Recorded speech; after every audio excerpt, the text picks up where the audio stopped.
In 1962, a single nuclear explosion lit up the night sky over the Pacific Ocean, creating auroras visible thousands of miles away and plunging parts of Hawaii into darkness. But this wasn't your typical Cold War weapons test. Known as Starfish Prime, it was humanity's first nuclear detonation in outer space, unleashing forces that altered the Earth's magnetic field, crippled satellites, and revealed a host of unforeseen scientific mysteries. This extraordinary event marked a turning point in the space age, one that reshaped how we understand the delicate balance between our planet and the cosmos, and left a legacy of questions about the long-term consequences of weaponizing space. The Cold War and the space race. The mid-20th century was defined by an intense rivalry between two superpowers, the United States and the Soviet Union. This conflict, known as the Cold War, spanned decades and influenced nearly every aspect of global politics, military strategy, and scientific progress. It was a battle of ideologies, capitalism versus communism, but it was also a race for technological and military superiority. Nowhere was this competition more visible than in the space race, a symbolic and literal battle for dominance beyond Earth's atmosphere. The space race began in earnest in 1957, when the Soviet Union launched Sputnik 1, the world's first artificial satellite. This milestone was a shock to the United States, which had underestimated Soviet technological capabilities. The launch of Sputnik demonstrated not only the USSR's scientific prowess, but also its ability to develop intercontinental ballistic missiles, ICBMs, capable of delivering nuclear warheads across great distances. For the United States, this marked a turning point. It became imperative to catch up and surpass Soviet advancements in both space exploration and military technology. The Cold War context of nuclear brinkmanship made space the next logical battlefield. Both nations recognized the strategic value of controlling space. The militarization of space was not just about dominance in exploration. It was about developing systems that could potentially neutralize enemy nuclear arsenals or enhance the effectiveness of their own. High-altitude nuclear tests became a key area of focus, as they promised to provide critical data on the behavior of nuclear explosions in the upper atmosphere and near-Earth orbit. The United States launched Operation Fishbowl as part of a broader initiative to understand the interaction between nuclear explosions and Earth's atmosphere. The tests were designed to evaluate whether high-altitude nuclear detonations could disrupt enemy missiles mid-flight. The idea was simple but ambitious. Detonate a nuclear device at a high altitude, and the resulting shock waves and electromagnetic effects might disable ICBMs before they reached their targets. At the same time, these tests provided an opportunity for scientists to study the effects of nuclear explosions on Earth's magnetic field, ionosphere, and the nascent technology of satellites. Meanwhile, the Soviet Union was conducting its own experiments. The Project K series of high-altitude nuclear tests mirrored the objectives of the U.S. tests, focusing on understanding EMP effects and exploring the feasibility of space-based nuclear weapons. Both nations were pushing the boundaries of technology and science, often without fully understanding the consequences of their actions. The risks of these experiments were immense, but so was the perceived reward. The dual-purpose nature of these tests, military and scientific, highlighted the intersection of Cold War geopolitics and scientific curiosity. Military planners wanted to know how nuclear weapons could be used to gain a strategic advantage, whether by disabling enemy infrastructure or creating new deterrence capabilities. Scientists, on the other hand, were intrigued by the opportunity to study phenomena like geomagnetic storms, the behavior of charged particles, and the formation of artificial radiation belts. For many scientists, these experiments represented a once-in-a-lifetime chance to observe extreme conditions that could not be replicated in a laboratory. The space race also drove advancements in rocketry and satellite technology. Rockets capable of delivering nuclear warheads became the same rockets used to launch satellites and astronauts. The military applications of space exploration were undeniable, and the line between scientific research and military strategy often blurred. Programs like Operation Fishbowl exemplified this duality as they combined the ambitions of scientists and generals into a single high-stakes endeavor. The Cold War also heightened the urgency of these experiments. Both the United States and the Soviet Union feared that falling behind in the space race would give the other side a decisive strategic advantage. This urgency often led to hasty decisions and a willingness to take significant risks. The potential for catastrophic failure or unintended consequences was always present, but so was the allure of groundbreaking discoveries and technological breakthroughs. The test that lit up the sky. On the night of July 9, 1962, the United States detonated a 1.4 megaton thermonuclear warhead at an altitude of 400 kilometers above the Pacific Ocean. The experiment, codenamed Starfish Prime, was the most ambitious and consequential high-altitude nuclear test ever conducted. It was the fourth test in the Operation Fishbowl series, but unlike its predecessors, this one would not fail. The results of Starfish Prime were both spectacular and alarming, forever altering humanity's understanding of the effects of nuclear detonations in space. The logistics of Starfish Prime were meticulously planned. A Thor rocket carrying the warhead was launched from Johnston Atoll, a remote site nearly 1,300 kilometers southwest of Hawaii. Alongside the main rocket, 27 smaller, suborbital rockets were launched, each carrying instruments to gather data on the effects of the detonation. These instruments would measure radiation, magnetic disturbances, and electromagnetic pulses, EMPs, offering scientists an unprecedented opportunity to study the interaction between a nuclear explosion and Earth's magnetosphere. At precisely 11 p.m. local time, the warhead detonated at an altitude equivalent to that of the International Space Station today. The explosion released energy equivalent to 500 times the bomb dropped on Hiroshima, sending shockwaves of radiation and ionized particles into the upper atmosphere. The night sky lit up with a dazzling display of auroras, visible across the Pacific and as far south as New Zealand. For several minutes, the sky over Hawaii glowed as if a second sun had risen. The auroras created by Starfish Prime were unlike natural displays. They were caused by the interaction of charged particles from the explosion with Earth's magnetic field and atmosphere.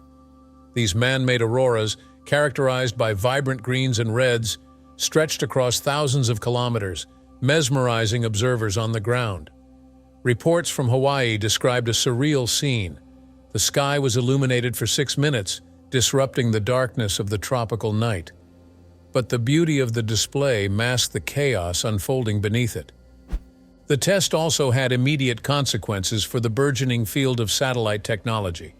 Starfish Prime created artificial radiation belts in Earth's magnetosphere, consisting of high-energy particles trapped by the planet's magnetic field.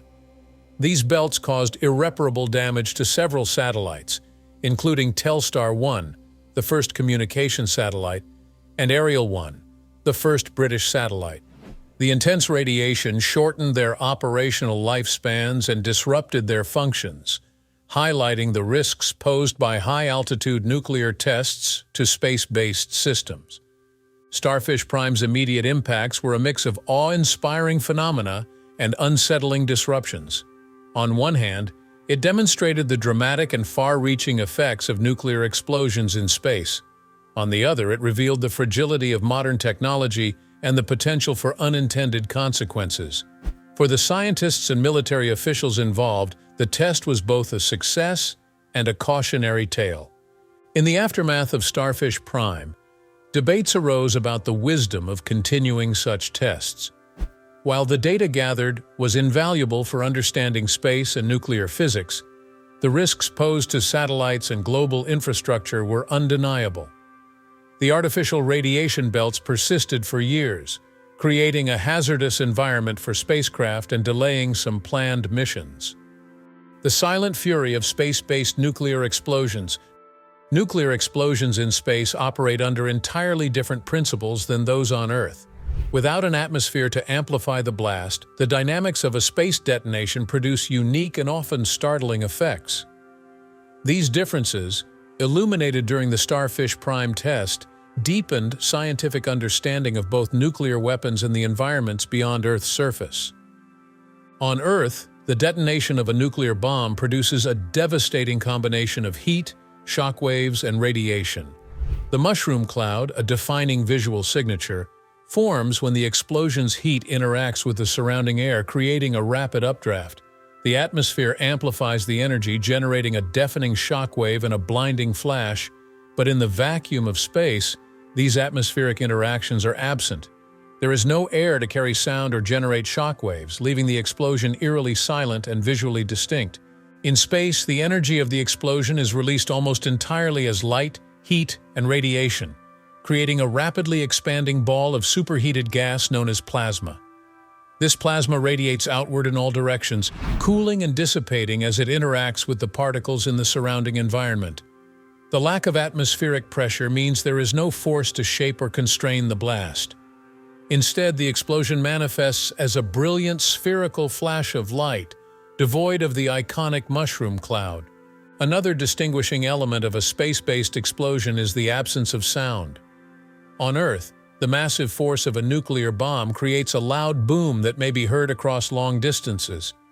The explosion is completely quiet in space, since there is no medium for sound waves to travel through. For ground watchers, Starfish Prime was a bright, noiseless show of sheer force, a strange and unnerving departure from earthly experiences. The creation of gamma rays and their connection with Earth's magnetic field is one of the most important scientific features of nuclear explosions in space. Gamma rays are a type of high-energy electromagnetic waves that are made in huge amounts when a nuclear bomb goes off. In space and the high atmosphere, these gamma rays hit atoms in the atmosphere and knock electrons loose, setting off chains of free electrons. Compton scattering is the name of this effect that helps electromagnetic pulses, EMPs, and fake radiation bands form. The energy released by a nuclear explosion in space also ionizes particles in the vicinity, creating a sphere of ionized plasma. This plasma interacts with the Earth's magnetosphere, generating disturbances that can extend far beyond the site of the detonation. In the case of Starfish Prime, the explosion created artificial auroras and injected high-energy particles into the natural Van Allen belts, altering their composition and intensity. These interactions illuminated the complex interplay between nuclear energy and Earth's protective magnetic field. Another distinguishing aspect of space-based explosions is the lack of a typical blast wave. On Earth, the heat and pressure from a nuclear explosion cause a shock wave that may destroy buildings and landscapes for miles. The vacuum in space prevents this shockwave effect from occurring. Instead, the energy spreads as radiation, harming electrical equipment and satellites across great distances. This was graphically proven by Starfish Prime's EMP impacts, which crippled electrical infrastructure in Hawaii, more than 1,500 kilometers from the detonation site. The visual effects of nuclear explosions in space are also profoundly different. Without atmospheric scattering, the light from the detonation is intensely bright and sharp, creating a glowing orb that expands and changes color as it cools. The auroras generated by Starfish Prime were a direct result of charged particles colliding with atmospheric molecules, producing a kaleidoscope of colors visible across thousands of kilometers. These man-made auroras offered a fleeting glimpse of the power unleashed during the test, both mesmerizing and foreboding. Understanding the physics of nuclear explosions in space has profound implications for modern science and technology. The insights gained from tests like Starfish Prime have informed the design of satellites, spacecraft, and electronic systems, ensuring their resilience against EMPs and radiation. These lessons have also shaped international treaties and policies aimed at preventing the militarization of space and the deployment of nuclear weapons in orbit. Yet the consequences of such explosions extend far beyond their immediate impacts. By injecting high-energy particles into Earth's magnetosphere, Space-based nuclear detonations have the potential to disrupt the delicate balance of natural systems that protect life on Earth. The artificial radiation belts created by Starfish Prime persisted for years, posing a threat to satellites, astronauts, and scientific missions. These long-term effects underscore the interconnectedness of Earth's systems and the risks of tampering with them on a global scale. Electromagnetic pulse, the invisible threat. A huge electromagnetic pulse, EMP, was created during the Starfish Prime test. This was one of the most noticeable and far-reaching results. This unseen burst of electromagnetic radiation messed up devices over very long distances. This showed how modern infrastructure is vulnerable to nuclear explosions at high altitudes. Starfish Prime's EMP impacts were much stronger than anyone thought they would be. They left behind science knowledge and sensible advice. An EMP is produced when gamma rays from a nuclear explosion interact with atoms in the surrounding atmosphere. During this process, the gamma rays knock electrons out of atoms, creating a cascade of high-energy electrons. These electrons are accelerated by Earth's magnetic field, generating powerful oscillating electromagnetic fields. The result is a pulse that propagates outward, affecting electronics, communication systems, and power grids over immense areas. The EMP from Starfish Prime was so intense that it caused disruptions in Hawaii, more than 1,500 kilometers away. Streetlights failed, burglar alarms were triggered, and radio communications were interrupted. This was the first large-scale demonstration of an EMP's ability to cripple infrastructure far beyond the site of the explosion. For the military and scientists observing the test, it was a stark reminder of the destructive potential of nuclear weapons. An EMP consists of three distinct phases: E1, E2, and E3, each with unique characteristics. The E1 phase is the fastest and most intense, capable of damaging unshielded electronics almost instantly. It is caused by the rapid ionization of the upper atmosphere by gamma rays. The E2 phase, similar to the effects of a lightning strike, is less intense but can amplify the damage caused by E1. The E3 phase is the slowest and longest lasting, caused by the interaction of charged particles with Earth's magnetic field. This phase can induce currents in power lines, disrupting electrical grids over large regions. At the time of Starfish Prime, the effects of an EMP were not fully understood. Scientists knew that nuclear explosions produced EMPs, but the magnitude and scope of their impact were vastly underestimated. The test revealed that high-altitude detonations could generate EMPs capable of affecting areas thousands of kilometers away, posing a significant threat to both civilian and military systems. The EMP from Starfish Prime also highlighted the vulnerability of satellites and other space-based systems. While the primary focus of the test was on ground-based effects, the intense radiation generated by the explosion damaged several satellites, including Telstar 1 and Ariel 1. These failures underscored the need for robust shielding and radiation-hardened technology in satellite design, a lesson that continues to influence modern engineering. Beyond its immediate impacts, the Starfish Prime EMP had profound implications for global security and infrastructure resilience. It demonstrated the potential for high-altitude nuclear explosions to disable critical systems without causing physical destruction on the ground. This capability raised concerns about the use of EMPs as a strategic weapon, capable of crippling an enemy's infrastructure without direct confrontation. The findings from Starfish Prime spurred extensive research into EMP effects and mitigation strategies. Engineers developed techniques to shield electronics from electromagnetic interference, such as Faraday cages and radiation-hardened materials. Military planners incorporated EMP scenarios into their strategies, recognizing the need to protect communication systems, power grids, and other vital infrastructure. Accidental thermospheres, simulating planetary conditions. Immediately after a nuclear explosion at high altitude, the upper atmosphere turns into a temporary laboratory of very high temperatures and fast movement. This rapid release of energy makes artificial thermospheres, which are layers of heat that mimic the conditions on worlds with thick atmospheres.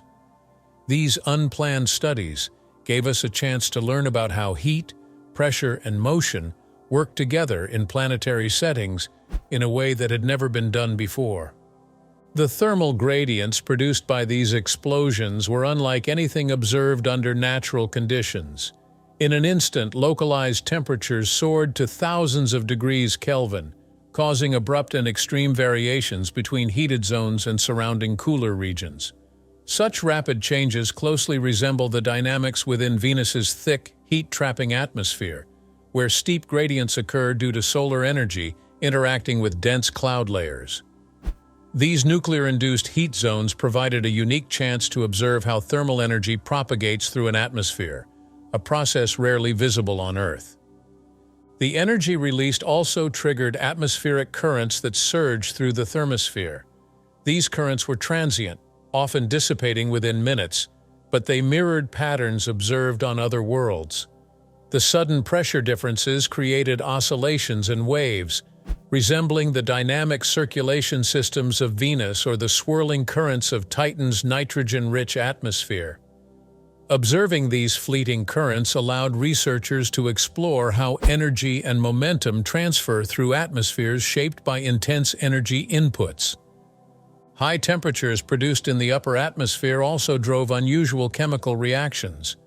In these heated zones, molecules collided with such force that they formed exotic compounds rarely seen in Earth's atmosphere.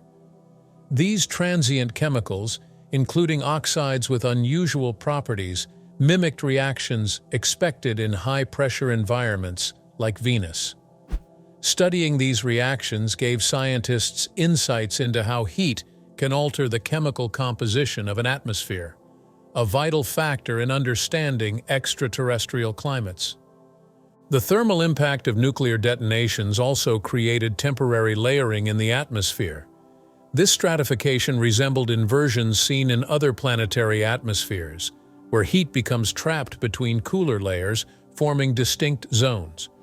Such layering has been hypothesized for Titan, where methane clouds are believed to create similar effects, and for Venus, where dense clouds contribute to stratified heat retention. Observing these artificial inversions highlighted how thermal inputs can reorganize an atmosphere's structure on short timescales. Acoustic gravity waves, subtle ripples caused by the explosions, spread outward from the heated zones. These waves are naturally present in planetary atmospheres, where they play a crucial role in dissipating energy and balancing atmospheric dynamics. The waves generated by nuclear detonations, though artificial, provided a controlled setting to study how these forces operate.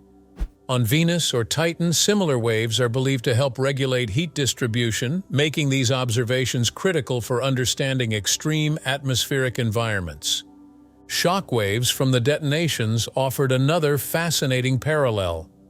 As the explosions released energy, shock waves propagated through the atmosphere, compressing and heating the air in their path. These effects closely mirrored those of meteors entering dense planetary atmospheres, where shock waves form and dissipate as the meteors burn up. Observing how artificial shock waves moved through Earth's atmosphere offered clues about how similar processes might unfold on Venus, where meteors encounter significant atmospheric resistance. Thermal radiation emitted by the explosions spread outward, heating large regions of the upper atmosphere. This radiation's behavior provided rare insights into heat diffusion in low-density environments, where traditional heat transfer mechanisms like conduction are less effective. The patterns of radiation spread observed in these artificial thermospheres helped refine theories on how heat moves in tenuous atmospheres, such as those of Pluto or Triton. The heating also disrupted atmospheric tides, regular oscillations in the atmosphere caused by gravitational interactions. These disruptions revealed how sudden energy inputs could alter the delicate balance of tidal patterns. Similar tidal disturbances are thought to occur on Venus and Titan during volcanic eruptions or other energetic events. Studying these disruptions in Earth's atmosphere provided a glimpse into how planetary atmospheres respond to sudden energy surges. Localized pressure fronts formed as the heat spread, driving intense winds at high altitudes. These winds mimicked the fierce circulation observed in Venus's upper atmosphere, where pressure gradients drive powerful zonal flows. Observing these artificial winds highlighted the importance of pressure differences in shaping atmospheric dynamics, offering a rare analog for extreme environments. The spread of heat across the atmosphere created distinct, long-wavelength patterns, providing another valuable data point. These patterns, caused by thermal diffusion and wave propagation, echoed processes hypothesized for Venus and other dense atmospheres during solar maximum conditions. Observing these long-wavelength heat transfers improved understanding of how energy spreads across planets with thick atmospheres. During the healing process, people may have learned one of the most important things. It took a while for the atmosphere to get back to normal after the blasts, which was a natural experiment in how resilient the atmosphere can be. This slow recovery was like the stabilization processes that are thought to happen on other worlds after big shocks. Watching Earth's atmosphere heal made me think about the systems that keep it balanced, even after big events. These detonations also produced localized hot zones that drastically altered atmospheric behavior in their immediate vicinity.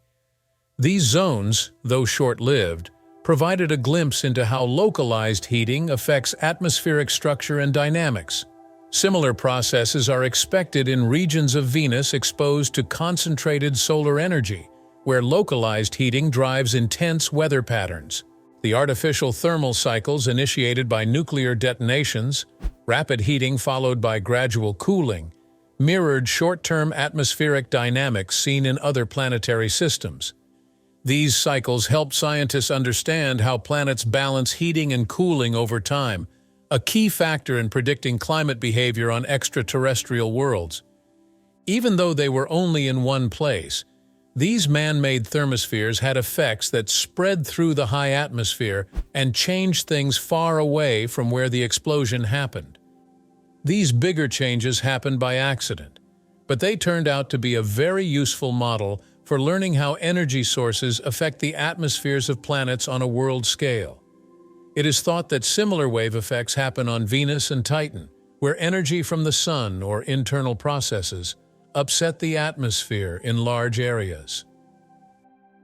Van Allen belts, Earth's natural shields. In 1958, during the dawn of the space age, scientists made a groundbreaking discovery.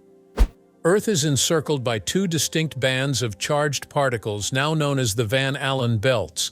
These belts, named after their discoverer, physicist James Van Allen, play a crucial role in protecting life on Earth by acting as a natural shield against harmful solar and cosmic radiation.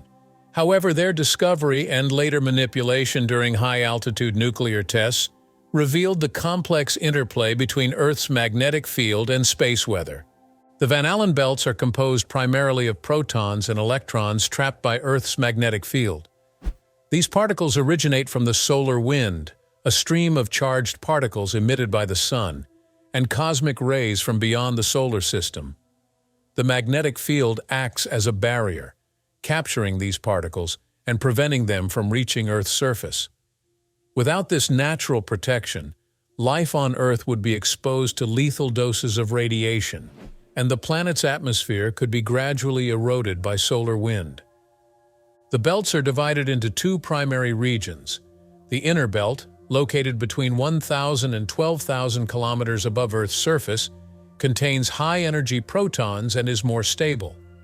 The outer belt, extending from 13,000 to 60,000 kilometers, consists mainly of lower-energy electrons and is highly dynamic, influenced by solar activity and geomagnetic storms. Together, these belts form a critical part of Earth's magnetosphere, the region of space dominated by the planet's magnetic field. The discovery of the Van Allen belts was a milestone in space science. Using data from Explorer 1, the first American satellite launched in 1958, James Van Allen and his team identified unexpected spikes in radiation levels, leading to the conclusion that Earth's magnetic field traps high-energy particles.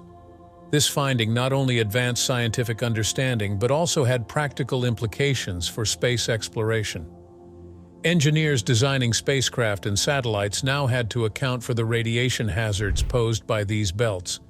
The Van Allen belts also served as a natural laboratory for studying charged particle dynamics and the interaction between the Sun and Earth. Scientists observed how solar flares and geomagnetic storms could energize particles within the belts, creating temporary radiation hazards for spacecraft and astronauts. These studies laid the groundwork for the field of space weather, which focuses on understanding and predicting solar and magnetic activity.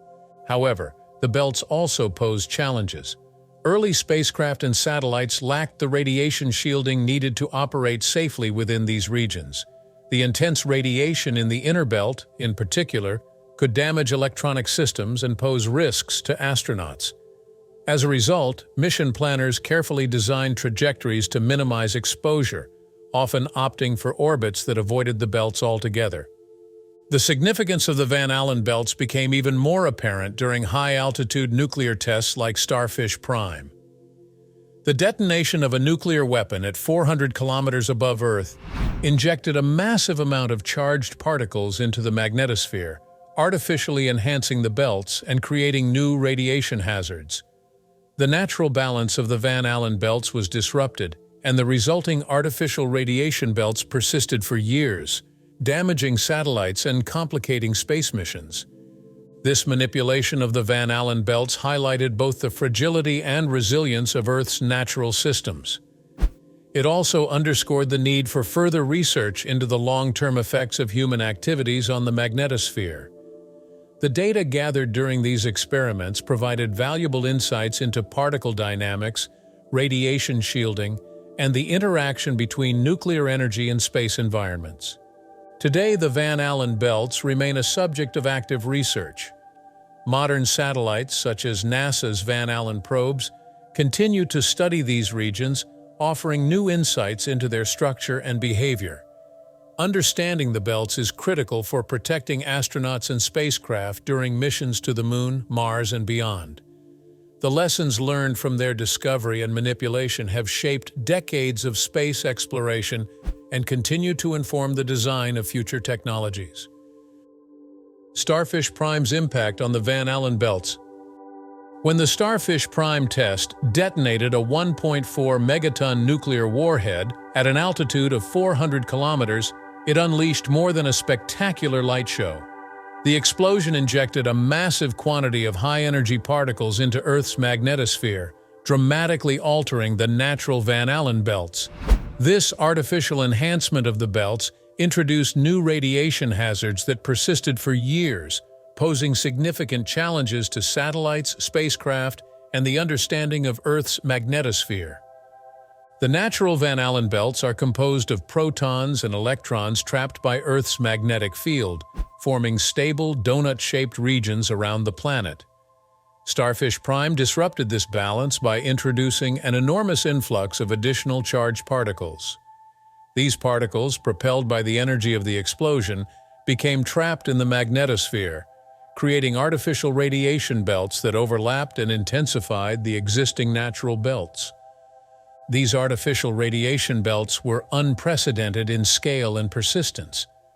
The intense radiation levels exceeded anything scientists had observed before, with particle densities far higher than those in the natural belts.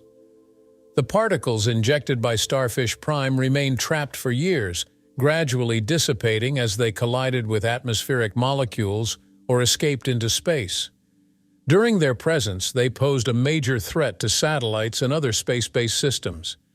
Starfish Prime's creation of artificial radiation belts also complicated space exploration. For years after the test, the enhanced radiation levels in Earth's magnetosphere posed risks to spacecraft passing through the affected regions.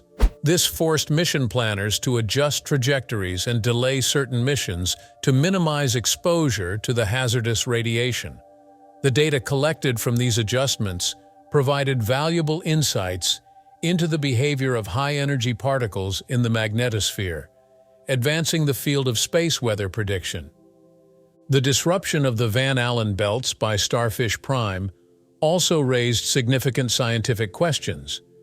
How do artificial radiation belts compare to natural ones in terms of structure and behavior? What are the long-term effects of injecting high-energy particles into the magnetosphere?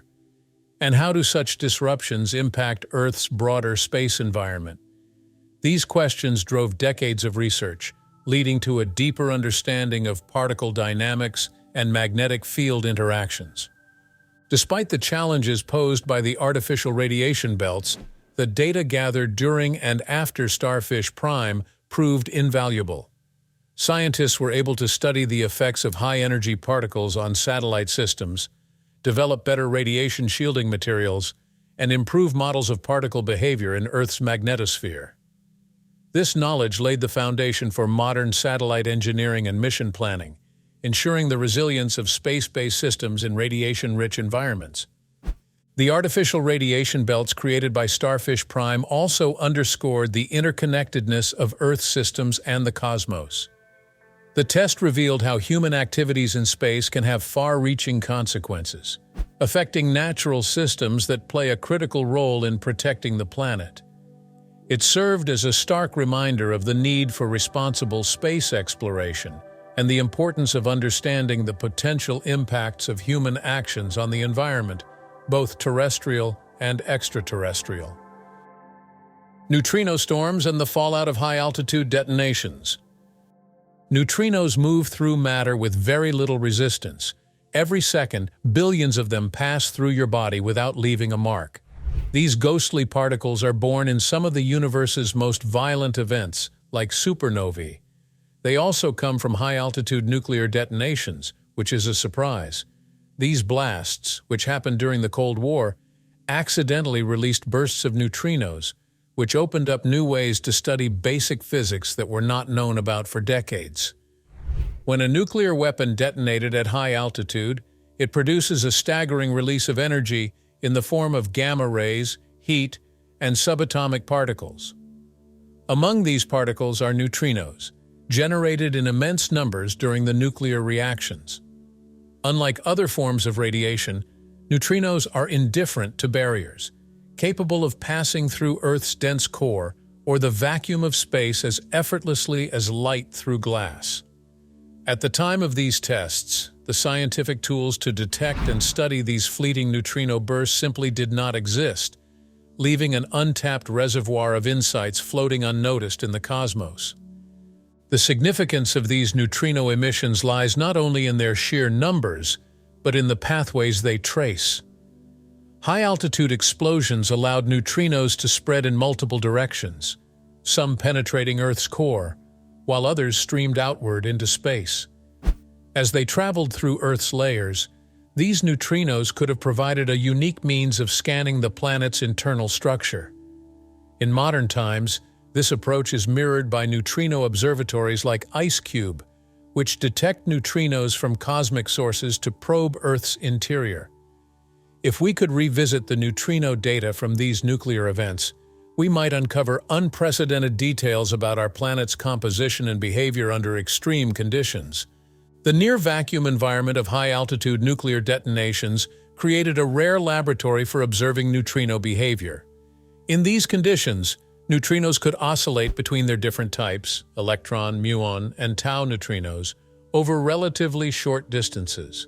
This phenomenon, known as neutrino oscillation, is key to understanding physics beyond the standard model. The unique setting of these explosions might have allowed these oscillations to occur in ways that defy our current understanding, potentially offering evidence of sterile neutrinos, hypothetical particles that interact even less with matter than their already elusive counterparts. But the implications of these nuclear-generated neutrino storms extend beyond terrestrial phenomena. Dark matter, the mysterious substance thought to constitute much of the universe's mass, might interact with neutrinos under extreme conditions. High-energy neutrinos from Cold War detonations could have momentarily disturbed nearby dark matter, creating subtle shifts in its distribution. Though detecting such effects remains an enormous challenge, the possibility sparks curiosity. Could the relics of human conflicts hold secrets about the universe's most profound mysteries? In the absence of direct observations, theoretical models and simulations can help reconstruct the behavior of neutrinos from these historical tests. By comparing known nuclear reactions with modern neutrino physics, researchers might simulate the emissions and their potential impacts. These insights could be cross-referenced with data from advanced neutrino detectors, such as the Hyper Kamiokande in Japan or IceCube at the South Pole. These tools, though designed to observe natural astrophysical sources, could retroactively illuminate the unique conditions created during nuclear tests. Neutrinos, despite their ghostly reputation, are not completely inert. Under the right circumstances, they can leave faint but detectable imprints on their surroundings. In the vacuum of space, these particles might interact with interplanetary plasma, creating disturbances that ripple outward. These neutrino echoes, though faint, could have altered the behavior of nearby cosmic rays or contributed to subtle fluctuations in the space environment around Earth. Though speculative, such interactions hint at the possibility that humanity's actions have left footprints not just on Earth, but in the very fabric of space. Looking outward, the bursts of neutrinos from high-altitude detonations might even have been observable from other parts of the galaxy. To such observers, these artificial neutrino storms could resemble signals from cosmic phenomena, raising questions about the nature of the event that produced them. This thought experiment highlights how neutrinos transcend planetary boundaries, offering a universal language for communication or confusion across cosmic distances. The Moon, with its airless surface and lack of geological activity, could serve as a natural record of past neutrino emissions. When high-energy neutrinos interact with lunar regolith, they produce cascades of secondary particles. These particle showers leave subtle imprints in the lunar soil, potentially preserving evidence of the neutrino bursts from Cold War tests. Future lunar missions equipped with particle detectors could analyze these imprints, revealing the intensity and spectrum of these historical events. Such discoveries would transform the Moon into a long-term archive of human activity, stretching beyond our immediate environment. Neutrinos could be used for contact between stars, which is one of the most interesting ideas. Neutrinos can move across huge distances in space without much trouble, unlike electromagnetic waves that can be swallowed or changed by interstellar dust.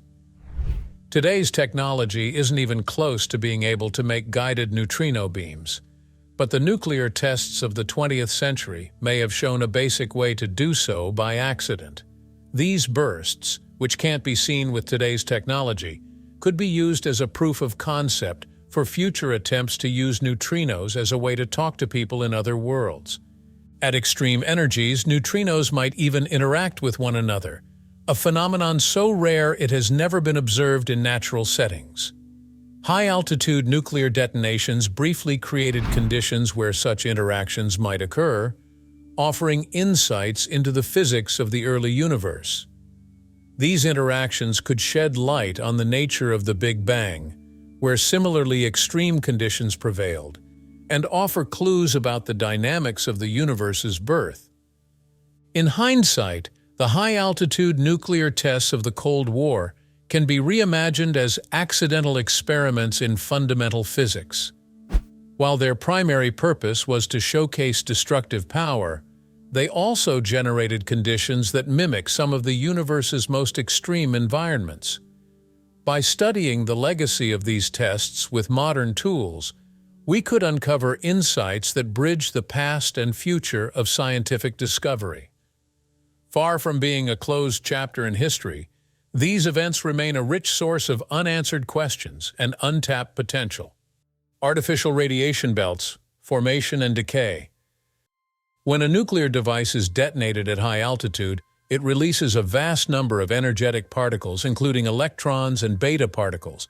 These particles become trapped by Earth's magnetic field, spiraling along magnetic field lines and forming artificial radiation belts. In the case of Starfish Prime, the explosion injected approximately 10 to the power of 29 electrons into the magnetosphere, significantly enhancing the intensity of the natural Van Allen radiation belts. The creation of these artificial belts was not fully anticipated. The high-energy electrons resulted from the beta decay of fission products and neutron interactions, leading to an increase in trapped particle populations within the magnetosphere. This phenomenon was observed through satellite measurements, which detected elevated radiation levels following the detonation. The sudden emergence of artificial radiation belts posed immediate threats to satellites and other space missions. The increased radiation levels led to the malfunction and failure of several satellites in low Earth orbit. Notably, Telstar 1, the first active communications satellite launched just one day after Starfish Prime, suffered radiation damage and failed within months.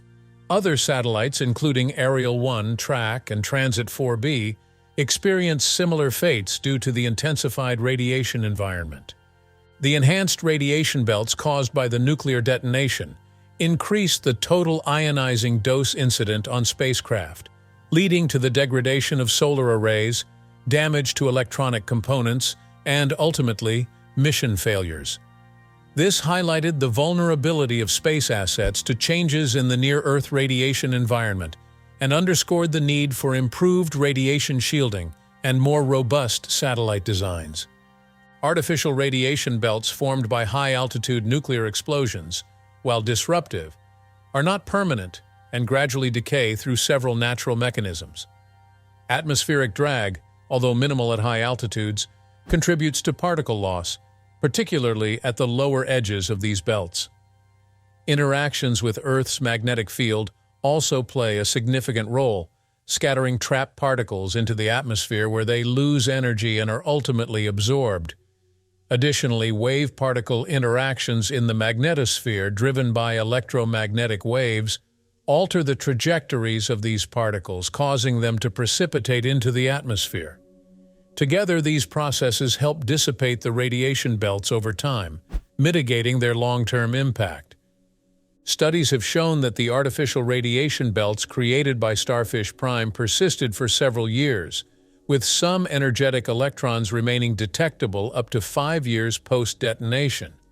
The decay rates varied depending on the energy levels of the particles and their spatial distribution within the magnetosphere.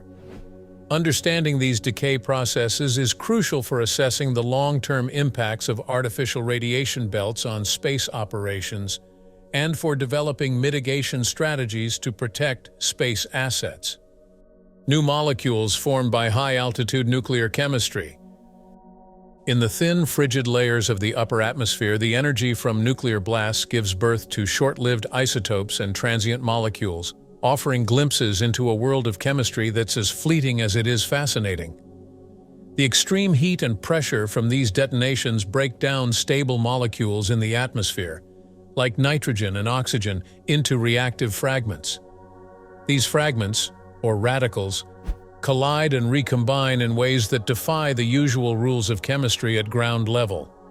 Exotic oxides, complex nitrides, and other unusual compounds emerge, albeit briefly.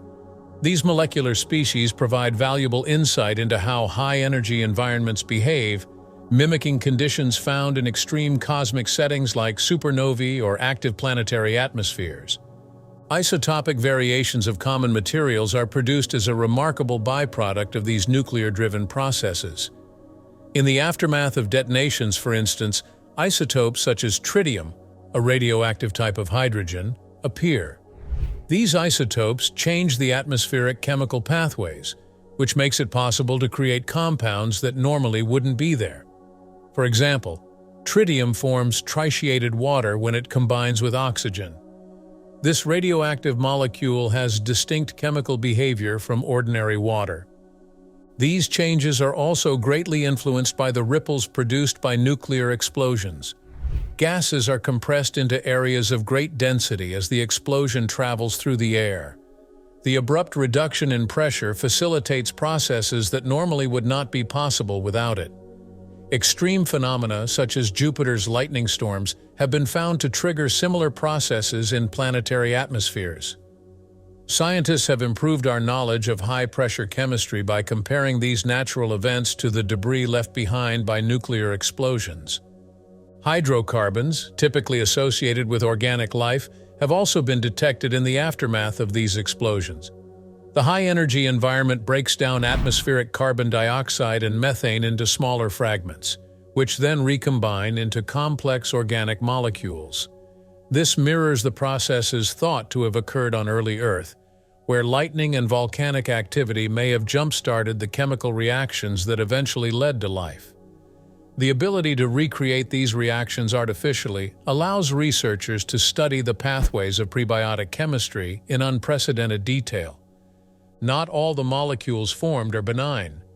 High-altitude nuclear tests have been shown to produce hazardous compounds, including highly reactive peroxides and halides. These molecules can wreak havoc on nearby spacecraft, corroding sensitive materials and disrupting electronic systems. Understanding these interactions has been crucial for designing space-grade materials that can withstand the chemical onslaught in extreme environments. In addition to what they mean for Earth, these nuclear-induced chemical processes can help us figure out what atmospheres are like on other planets. One example is the sulfur-rich plumes of Io, one of Jupiter's moons, which are a lot like the sulfur compounds that are made on Earth in nuclear processes. Scientists have learned more about the changing chemistry of volcanic atmospheres by comparing these settings. This makes it possible for future studies of Io and other similar celestial bodies. The most interesting thing about these processes might be that they can be used to model the chemistry that happens between stars. Radiation and heat from a nuclear blast make conditions similar to those in places where stars are being formed, where strong ultraviolet light and high-energy particles make complex molecules. Molecules like polycyclic aromatic hydrocarbons, PAHs, are born in these cosmic nurseries and play a major role in the chemical development of the universe. By accident, high-altitude tests have mimicked these processes, giving scientists a unique chance to study the early stages of molecular complexity in a safe setting. The story doesn't end when the initial explosion subsides. The molecules formed during the detonation evolve over time, undergoing secondary reactions as they interact with the surrounding atmosphere. Short-lived species decay into more stable products, while others engage in cascading reactions that alter atmospheric chemistry on a broader scale. Tracking these changes has offered scientists a window into the chemical dynamics of transient phenomena, such as the aftermath of a meteor impact or the explosive eruptions of volcanoes on distant planets. Electromagnetic fields generated by the explosion also influence the chemical outcomes. These intense fields energize molecules, creating excited states that facilitate otherwise improbable reactions. This phenomenon has shed light on how electromagnetic radiation interacts with matter, a concept relevant to fields ranging from quantum chemistry to astrophysics. By studying these reactions, researchers have deepened their understanding of photochemical processes that shape both our atmosphere and those of distant worlds. The effects of these high-altitude explosions aren't evenly distributed across the atmosphere. Different layers, such as the mesosphere, thermosphere, and exosphere, respond uniquely to the influx of energy. In the thermosphere, for example, the low density and high temperatures favor the formation of highly reactive ions and radicals. Meanwhile, in the mesosphere, where temperatures are lower, different sets of chemical reactions dominate. This layer-specific chemistry provides a natural laboratory for studying the diverse behaviors of molecules under varying conditions. The surprising findings that came from these reactions caused by nuclei have been used in real life. Engineers have used the results of these tests to create new plasma-assisted synthesis techniques that make it possible to make one-of-a-kind materials in a lab setting. Ionized gases are used to propel spaceships, and the similarities between nuclear-driven chemistry and natural plasma phenomena have also been used to help build these systems, Re-examining old data from nuclear tests has uncovered details that were missed the first time around. Scientists have been able to look at records from decades ago and learn new things about the strange chemicals that are at play thanks to new computer tools. Not only have these finds helped us learn more about high-energy settings, they have also given us new ideas for how to study extreme atmospheric conditions on Earth and in other universes. Impact of artificial radiation belts on Earth's magnetic field. As the bomb went off, it sent out high-energy particles that formed radiation bands. It was for a short time that these belts changed how energy and magnetism usually move around the Earth. This strange event turned into a new experiment in how the magnetosphere works, even though it wasn't meant to be. Scientists got a unique look at things that happen in nature that are normally hidden. The artificial radiation belts formed unique plasma structures with sharp boundaries and unexpected energy gradients. Unlike the smooth transitions seen in natural Van Allen belts, these structures exhibited pronounced asymmetries. High-energy electrons and protons injected into Earth's magnetic field formed zones of intensified radiation that defied prior theoretical models. These observations offered new perspectives on how charged particles behave in the magnetosphere under extreme artificial conditions. The explosion also triggered secondary emissions, including rare relativistic electrons. These particles followed distorted magnetic field lines, altering radiation profiles far beyond the immediate vicinity of the detonation. The cascading effect of these emissions was both more widespread and more potent than initially predicted. These findings challenged the assumption that artificial particle injections would be localized, prompting a re-evaluation of how secondary processes amplify disturbances in the magnetosphere. What was even more unexpected was that the occurrence caused the plasmasphere to compress and expand. The artificial belt's energy made the plasmasphere shrink into very thick layers, creating temporary areas with very high plasma density. Over time, these layers grew in ways that were not expected, providing a one-of-a-kind chance to study plasma dynamics at high pressures. These patterns were similar to, but different from, natural compression events that happen when the sun is very active. Magnetic anomalies emerged in regions far from typical geomagnetic activity zones. Areas over the Pacific and equatorial regions, often shielded from strong magnetic disruptions, experienced temporary hotspots where charged particles accumulated. These anomalies provided rare data on how artificial energy inputs influence Earth's dipolar magnetic field in areas that typically remain stable. The artificial belts caused an asymmetry in Earth's natural magnetic field. As charged particles spread unevenly, they created imbalances in field line stability. This resulted in unequal particle fluxes, exposing some regions to far higher levels of radiation than others. These anomalies provided an early glimpse into how localized disruptions can ripple across the magnetosphere, offering valuable lessons for predicting and managing natural disturbances like geomagnetic storms. Localized instabilities arose within the magnetosphere as the artificial belts interacted with existing magnetic field lines. Oscillating disturbances spread across field lines, creating temporary fluctuations in the energy and trajectory of charged particles. These instabilities mirrored, but were distinct from, the effects of solar storms, providing new insights into how magnetospheric resilience varies under different stress conditions. The change in the amount of cosmic ray entry was one of the most shocking results. As temporary barriers, the man-made bands stopped cosmic rays from reaching some areas while increasing their flow to others.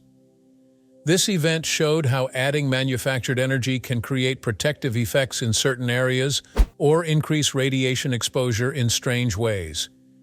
Insights like these pointed at how the magnetosphere and cosmic rays from the outside world interact in a complicated way. The detonation also produced unique electromagnetic wave patterns in the magnetosphere. Ultra-low frequency, ULF waves, not commonly observed, propagated through the artificial belts, creating unusual oscillations in particle energy and distribution. These waves revealed previously unknown modes of magnetospheric oscillation, opening new avenues for understanding wave-particle interactions in Earth's magnetic field. Even after the artificial belts dissipated, the magnetosphere displayed long-term changes in particle energy distributions. Regions affected by the belts retained altered radiation profiles, a memory effect that persisted for years. This discovery challenged the notion that the magnetosphere quickly returns to equilibrium after disturbances, highlighting its capacity for long-term energy retention and redistribution. The artificial radiation belts intensified polar cap absorption events, where high-energy protons disrupted radio communication. These disruptions provided an unplanned yet valuable experiment in understanding how particle precipitation affects ionospheric behavior. Such events also shed light on the coupling between the magnetosphere and ionosphere, illustrating how disturbances in one layer influence the other. The shifting boundaries of the plasmasphere became another key focus of research. The artificial belts caused the plasmaspheric boundary to expand into regions typically shielded from high-energy particles. This unexpected expansion provided rare data on how the plasmasphere responds to sudden energy injections, offering analogs for studying similar processes on other planets. The artificial belts also changed the paths that high-energy electrons and protons took as they moved. Particles that usually moved in predictable ways were sent in unexpected directions, showing new factors that affect how particles move in Earth's magnetic field. These results improved the accuracy of models that try to predict how charged particles will behave during changes in the magnetosphere. Ionized pathways, unintended highways for lightning in the atmosphere. In the wake of nuclear detonations, the atmosphere undergoes transformations that ripple far beyond the immediate explosion. Among these transformations is the formation of ionized pathways, trails of charged particles that fundamentally alter the behavior of electrical discharges in the atmosphere. These pathways create highways for lightning, offering a rare opportunity to study phenomena typically confined to the natural world. When a nuclear explosion occurs, it releases gamma rays that strip electrons from atoms, leaving behind a sea of free electrons and positively charged ions. This process creates a dense, conductive channel in the atmosphere. Unlike natural lightning, which forges its own path as it descends, these nuclear-induced pathways pre-exist, guiding electrical discharges along their pre-established routes. This phenomenon is akin to a shortcut for lightning, with ionized pathways acting as a superhighway for electricity. In some cases, the behavior of lightning along these ionized channels defies expectations. Reports from Cold War-era nuclear tests documented multi-branched lightning that propagated far beyond the typical range of natural strikes. These pathways extended high into the mesosphere, enabling electrical discharges to travel in directions rarely observed in normal atmospheric conditions. Lightning strikes originating in these regions sometimes lasted longer and carried greater intensity, suggesting that nuclear detonations created a unique environment where electrical energy could persist and amplify. This phenomenon isn't exclusive to nuclear events. Nature has its own way of creating ionized pathways, albeit through different mechanisms. Volcanic eruptions, for instance, release vast quantities of charged particles into the atmosphere, creating a similar environment. Meteors burning up in the atmosphere also leave behind trails of ionized gases that briefly serve as pathways for electrical discharges. However, nuclear-induced ionization differs in scale and duration, as the energy density from a detonation sustains these pathways longer and over larger regions than most natural events. Transient luminous events, TLEs, make this story even more interesting. During thunderstorms, these things happen in the high atmosphere, but most people can't see them with the human eye. They include sprites, blue jets, and elves. When nuclear-induced charged rods are present, TLEs act in a different way. The charged pathways create a conducive environment for these brief occurrences to grow and get stronger, giving researchers a unique chance to see how they behave in different situations. Some experts think that the TLEs that are made in these ionized areas could be used as a natural laboratory to study the electrodynamics of the high atmosphere. The way that charged routes interact with particles in the atmosphere is another interesting thing about them. When nukes go off, they often send out toxic fallout that is rich in rare Earth elements. In ways that natural charged paths don't, these particles make the atmosphere more conductive. Depending on where they are and how concentrated they are, these things can either stop lightning from happening or make it stronger. This kind of behavior has been seen in volcanic clouds, where large amounts of metal bits change the way electricity flows during storms. However, nuclear waste is a man-made example with its own set of forces. The global electric circuit, a system that connects the Earth's surface, atmosphere, and ionosphere through a continuous flow of electrical currents, may also experience disruptions from nuclear-induced ionization. Normally, this circuit is driven by natural processes such as thunderstorms and solar activity. However, the sudden influx of charged particles from a nuclear event can disturb this balance, introducing transient currents that alter the circuit on a global scale. While these effects are short-lived, they provide a rare glimpse into the electrodynamics of the Earth's atmosphere. Historical observations provide valuable insights into these phenomena. Declassified reports from Cold War-era nuclear tests reveal instances of unusual weather patterns and electrical activity in regions affected by ionized pathways. Lightning storms intensified in proximity to nuclear test sites, while anecdotal accounts describe eerie electrical phenomena, such as glowing clouds and prolonged discharges. These records, though incomplete, hint at the vast atmospheric changes triggered by ionized pathways and their implications for weather and climate. Comparing nuclear ionization to natural events like volcanic eruptions and meteor trails offers a unique lens through which to study these phenomena. Meteors, for example, create narrow, temporary pathways that dissipate quickly, while volcanic eruptions generate broader, more sustained ionization zones. Nuclear detonations, however, produce high-energy pathways that persist longer and reach altitudes rarely affected by natural ionization processes. This difference makes nuclear-induced pathways a rare and valuable case for scientific study. Ionized routes have effects that go beyond how lightning works. Because of changes in how heat is distributed and how well the air conducts electricity, charged areas may have their own microclimates. These microclimates could change the way storms form, making them stronger or weaker in ways that aren't predicted. Figuring out these limited effects could help with weather models, especially in places where ionization is important. For aviation, the presence of ionized pathways poses both risks and opportunities. Aircraft flying near nuclear test zones faced an increased likelihood of lightning strikes due to the enhanced conductivity of the atmosphere. These risks highlight the need for improved understanding of ionized pathways to ensure the safety of modern aviation. At the same time, studying these phenomena could inform the development of lightning prevention and mitigation technologies, such as advanced coatings and electrical systems designed to withstand enhanced electrical activity. The fallout for satellites and communications. The Starfish Prime detonation was a turning point in the early era of satellite technology, revealing just how vulnerable these new tools were to the harsh environment of space, especially one artificially altered by nuclear explosions. The intense radiation generated by the test wreaked havoc on satellites, disrupted communications, and spurred a complete rethinking of satellite design and resilience. At the time of the Starfish Prime test in 1962, satellites were still a nascent technology.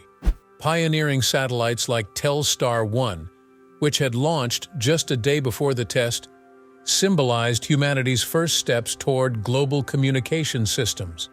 Telstar 1 was designed to relay television signals, phone calls, and data transmissions, offering a glimpse of the interconnected world that lay ahead. Similarly, Ariel 1, the first British satellite, had been launched to conduct scientific experiments in space. These early satellites were unprepared for the extreme radiation that Starfish Prime unleashed. The artificial radiation belts created by the test enveloped many satellites in low Earth orbit. High-energy particles trapped by Earth's magnetic field bombarded their electronics, causing severe and often irreparable damage. Within months of the test, Telstar 1 began experiencing technical failures. Its transistors, overwhelmed by radiation exposure, malfunctioned repeatedly until the satellite was rendered inoperable. Ariel 1 suffered a similar fate, with its systems degrading due to radiation-induced damage. These satellite failures were not isolated incidents. Several other satellites, including those used for scientific and military purposes, were affected by the heightened radiation environment. The widespread disruption underscored the critical need for improved radiation shielding and highlighted the risks that artificial radiation posed to emerging space technologies. The test forced scientists and engineers to confront the challenges posed by radiation and EMPs in space. Prior to Starfish Prime, the potential impacts of high-altitude nuclear detonations on satellites and communication systems had been poorly understood. The unexpected scale of the damage revealed gaps in knowledge and spurred a wave of innovation aimed at making satellites more robust. The creation of radiation-resistant technology was one of the most important steps forward. Engineers started making parts that could survive being hit by high-energy particles. They used materials and designs that made failures from radiation less likely. This technology became an important part of modern satellite design because it made sure that important systems could work reliably, even in places with a lot of radiation. The lessons of Starfish Prime also extended to mission planning. Satellites were increasingly equipped with protective shielding, and their orbits were carefully calculated to minimize exposure to the most hazardous regions of Earth's magnetosphere. These strategies became essential for ensuring the longevity and functionality of satellites, particularly those tasked with communication, navigation, and Earth observation. Planetary shadows: how space nukes altered lunar and Martian observations. The ionized particles released by nuclear detonations formed transient layers in Earth's atmosphere, scattering sunlight in ways that had never been seen before. These charged particles created brief optical phenomena akin to naturally rare events, such as polar mesospheric clouds, but on a larger and more chaotic scale. Light from the sun refracted and scattered unpredictably, altering the apparent brightness of celestial bodies. For a brief time, astronomers noted subtle shifts in planetary albedo measurements, but the connection to nuclear debris wasn't immediately obvious. On the Moon, transient optical distortions misled observers into thinking there was surface activity. Shadows appeared to move, flicker, or elongate unnaturally, leading some to hypothesize seismic or volcanic activity on the lunar surface.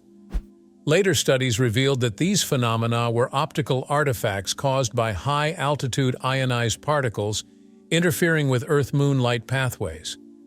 Historical records of these shadows have since been re-evaluated, and their ties to nuclear events provide a cautionary tale for interpreting cosmic observations during periods of human interference. Mars wasn't immune to these distortions either. During the nuclear testing era, Martian observations showed exaggerated atmospheric haze and unusual patterns in surface features. Some astronomers speculated that these anomalies were seasonal dust storms or changes in the planet's polar ice caps. However, the scattered light from nuclear debris often compounded natural Martian phenomena, making it difficult to separate genuine observations from nuclear-induced distortions. Polarimetric data, which tracks the polarization of light, revealed subtle anomalies that hinted at interference from ionized particles. The brief occurrence of star-like lights was one of the most unusual side effects of nuclear testing. Short, mysterious glimmers appeared out of nowhere, according to astronomers watching faraway planets and the Moon. These bursts of light, which were eventually shown to be caused by sunlight reflecting off groups of nuclear waste, further complicated efforts to understand extraterrestrial events. Because of how quickly they passed, researchers had a hard time keeping up with them, and many of them were mistaken for strange or unusual cosmic occurrences. The scattering effects of nuclear debris also caused unusual color shifts in planetary observations. Mars appears redder than usual, while the Moon took on a subtle blue tint in some instances. These shifts were later traced to the way ionized particles selectively scattered light at specific wavelengths. Early planetary science relied heavily on visual observations, and these color anomalies added to the challenge of accurately interpreting planetary appearances during the nuclear testing era. Infrared observations were particularly susceptible to distortions caused by nuclear tests. The debris skewed thermal data, leading to overestimated heat emissions from celestial bodies. On Mars, for example, some readings suggested unusually warm polar regions which contradicted other atmospheric models. These anomalies delayed progress in understanding Martian thermal behavior and emphasized the need for more accurate calibration techniques. Comets also felt the subtle effects of nuclear testing. Their tails, typically shaped by solar wind, were occasionally distorted or altered in visibility by scattered nuclear particles. Observers noted changes in cometary structure and brightness that were difficult to explain at the time. Later analysis revealed that these effects coincided with known periods of nuclear testing, highlighting another unexpected impact of human activity on space observation. The solar system's periphery was also affected. During nuclear test eras, faint astronomical objects such as asteroids and those in the Kuiper Belt were more difficult to identify. Astronomers had a hard time studying the solar system's periphery because of the veil that the haze of ionized particles cast over these dim objects. These inadvertent interferences further slowed down early planetary science mapping efforts, which in turn slowed down findings in the field. Astronomers changed how they looked at things and tried to figure out what they meant during the time of nuclear testing. Early mistakes in finding things on the Moon and Mars showed how important it is to take into account changes made by humans. These mistakes were fixed over time with better testing methods and more accurate tools, but the lessons are still there. Even though nuclear waste was only there for a short time, it showed how easily human activities could have an effect on studies of the universe. Operation Fishbowl, beyond Starfish Prime.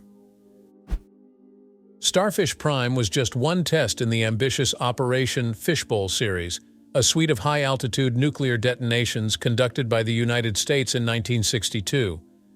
While Starfish Prime became the most infamous, it was far from the only experiment that pushed the boundaries of space-based nuclear testing.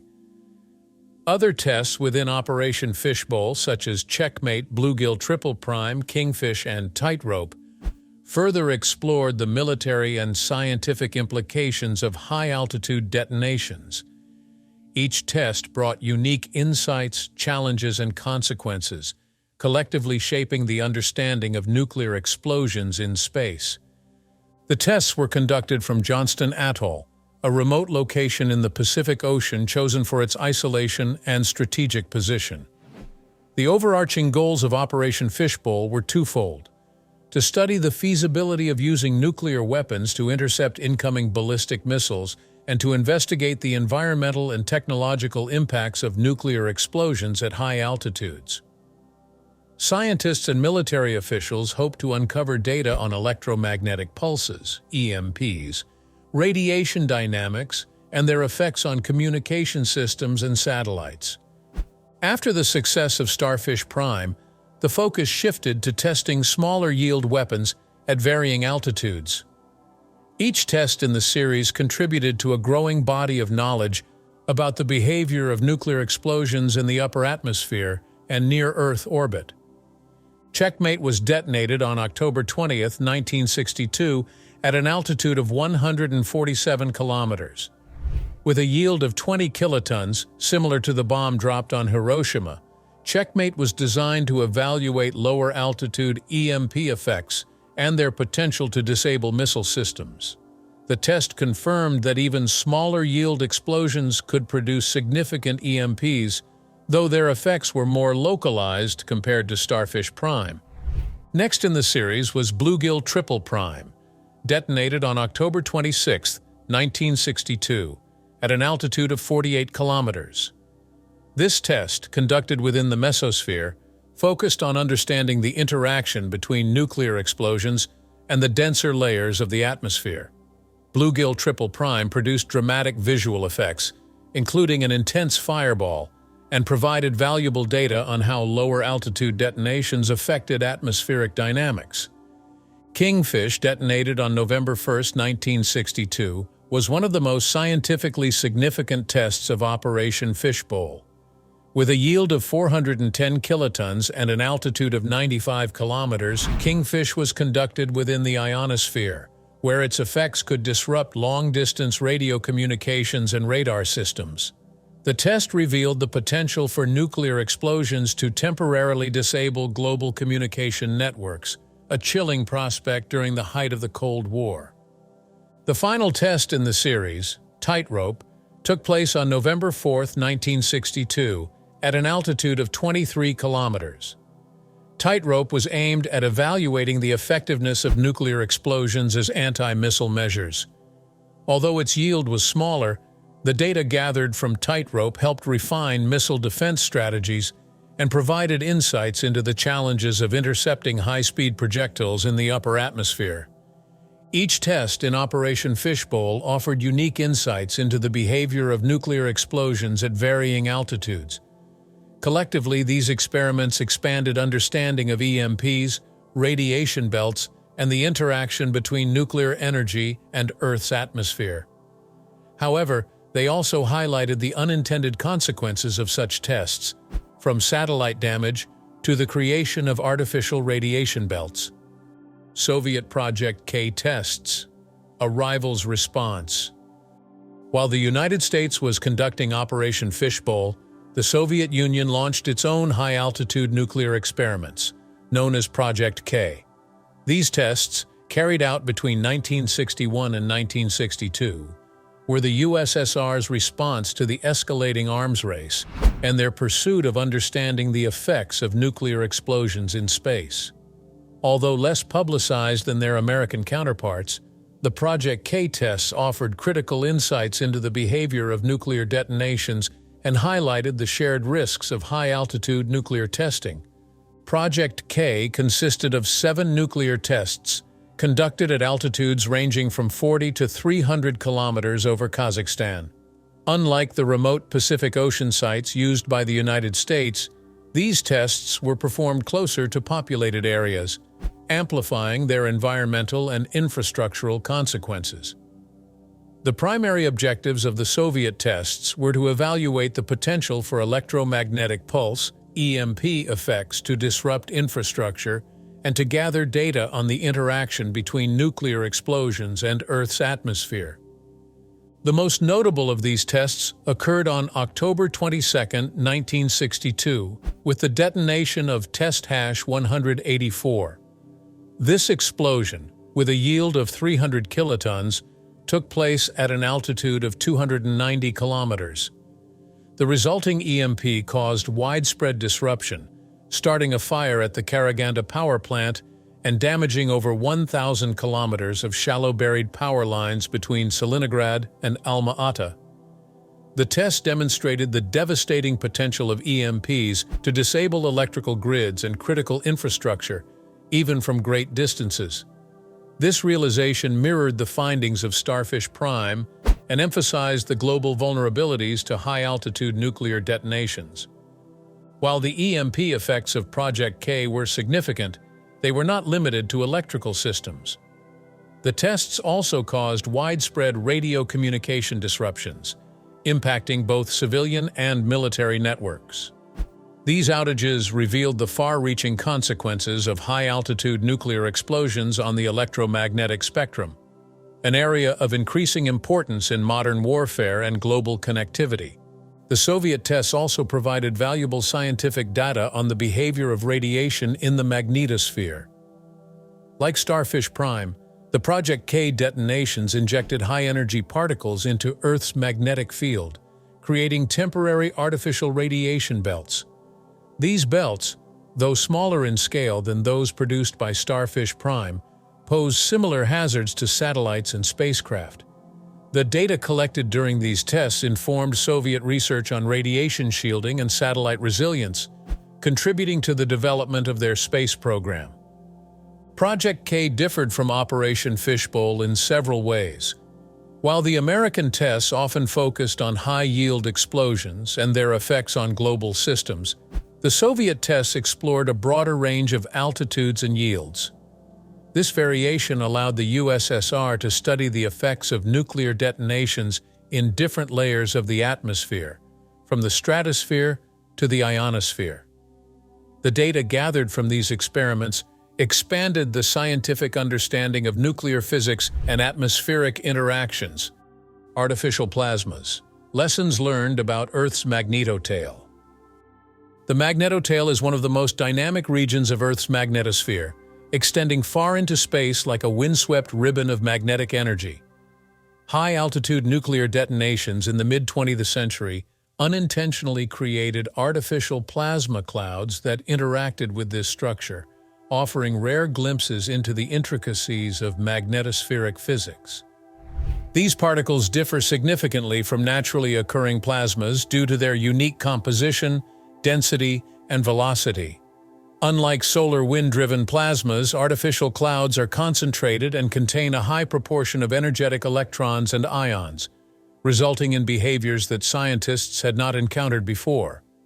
The way these plasma clouds distorted the magnetotail was an eye-catching finding. Solar wind pushing against Earth's magnetic field typically shapes the magnetotail, but localized bulges and changes were induced by the abrupt arrival of a thick plasma cloud. Field lines buckled or stretched unnaturally due to these deformations, which disturbed the tail's natural alignment. Magnetotail's reactions to unexpected rapid bursts of energy and mass were tested in a real-time experiment by scientists thanks to this phenomena. In some instances, artificial plasmas led to the formation of substructures within the magnetotail, such as plasmoids and magnetic bubbles. These features are typically observed during natural events like magnetic reconnection, but the artificial plasmas created them in unexpected locations. These transient formations revealed how charged particles can cluster and flow within the magnetotail, offering insights into the broader behavior of magnetospheres across the solar system. It was also found that artificial plasmas can change the electric currents in the magnetotail. The injected particles reacted with currents that were already there, either making them stronger or weaker based on the circumstances. This electromagnetic feedback changed the shape of nearby magnetic field lines and made energy waves in that area. These changes helped scientists learn more about how charged particles move and how energy moves between magnetic limits. An intriguing impact occurred on the neutral sheet of the magnetotail, an area where lines of magnetic field from the tail's two ends meet and frequently recombine. The neutral sheet was momentarily pushed out of its usual location by artificial plasmas. This disturbance brought to light the importance of the neutral sheet in preserving stability and the precarious force balance inside the magnetotail. The sudden introduction of artificial plasma generated magnetohydrodynamic (MHD) waves that rippled through the magnetotail. These waves, distinct from natural Alfvén waves, propagated differently due to the unique properties of the artificial plasma. By studying these waves, scientists gained a better understanding of how energy travels through magnetospheres, a finding applicable to planets with extreme magnetic environments like Jupiter.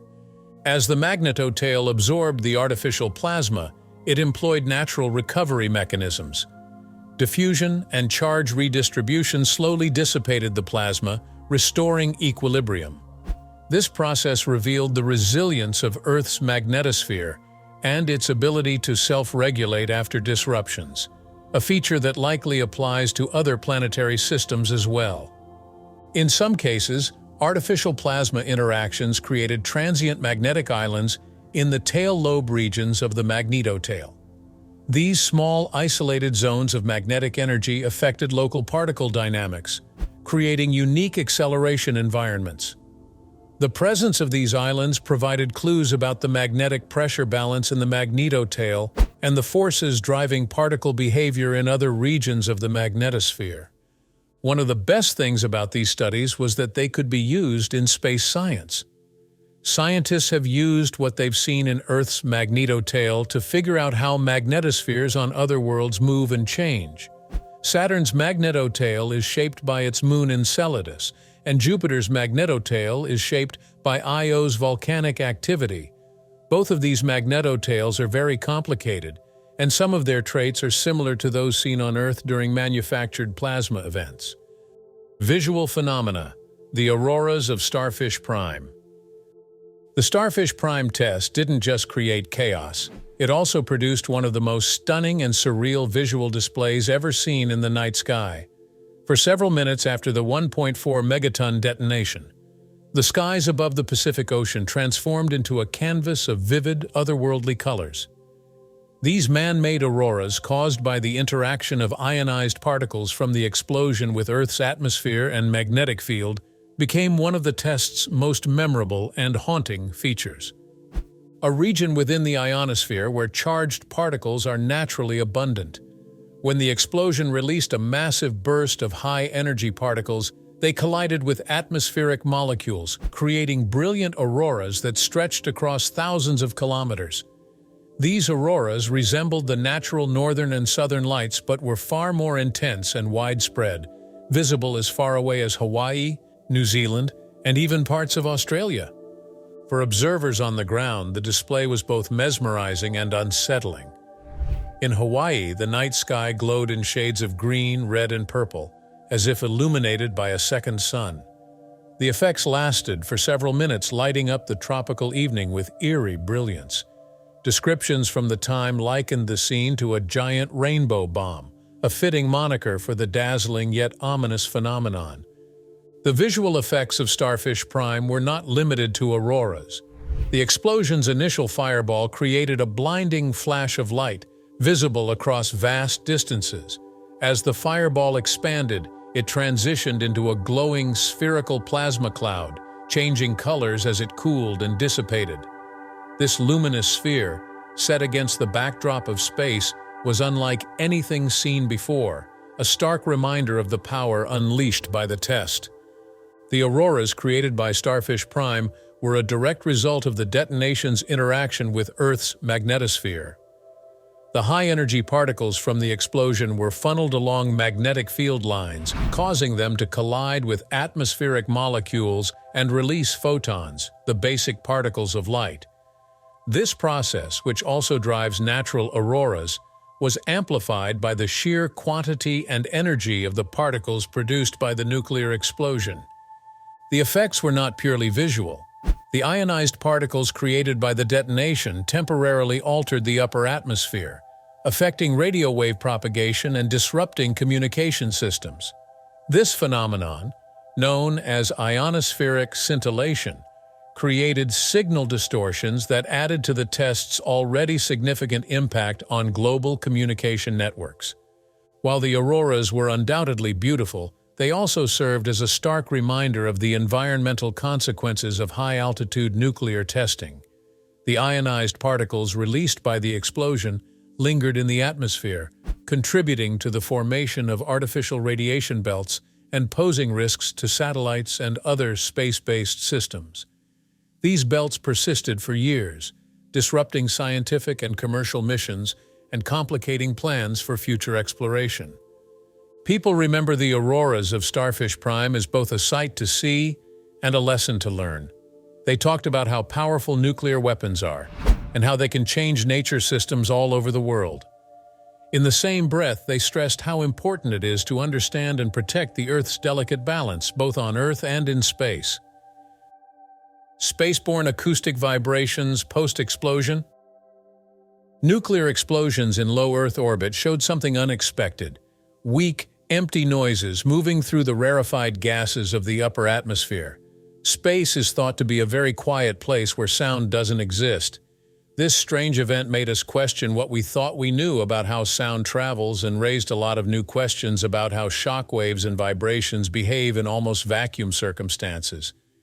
At first, these results were seen as strange, but they gave scientists a unique chance to study how energy and matter interact in space under controlled conditions. When a nuclear detonation occurs in space, it releases immense energy in the form of heat, light, and particles. While the absence of a dense medium like air prevents traditional sound waves from forming, the sparse particles in the upper atmosphere can act as a temporary medium for pressure waves. These waves, akin to faint echoes, ripple through the tenuous gases, creating what can only be described as a whisper of sound in the void. Early satellites equipped with vibration-sensitive instruments captured these unusual disturbances, often mistaking them for mechanical malfunctions or interference. The creation of these acoustic-like phenomena hinged on the shockwave's ability to compress and heat the low-density gases surrounding the detonation. Unlike traditional sound waves, which rely on continuous media for propagation, these spaceborne vibrations were transient and localized, existing only as long as the shockwave interacted with a sufficient concentration of particles. This fleeting nature made them difficult to study, but immensely intriguing. Researchers noted parallels with volcanic eruptions on Io, one of Jupiter's moons, where plumes of gas temporarily serve as mediums for similar vibrations. Early US and Soviet space missions inadvertently captured data on these phenomena. Satellites such as Vanguard and Explorer, designed to study Earth's magnetic field or relay communications, began recording inexplicable vibrations shortly after high-altitude nuclear tests. These recordings, often dismissed as glitches, provided a treasure trove of information when revisited years later. Scientists realized that these vibrations weren't errors, but evidence of energy dissipation through the thin gases in low Earth orbit. This revelation opened the door to new questions. How do these vibrations compare to natural processes, and what could they tell us about energy transfer in space?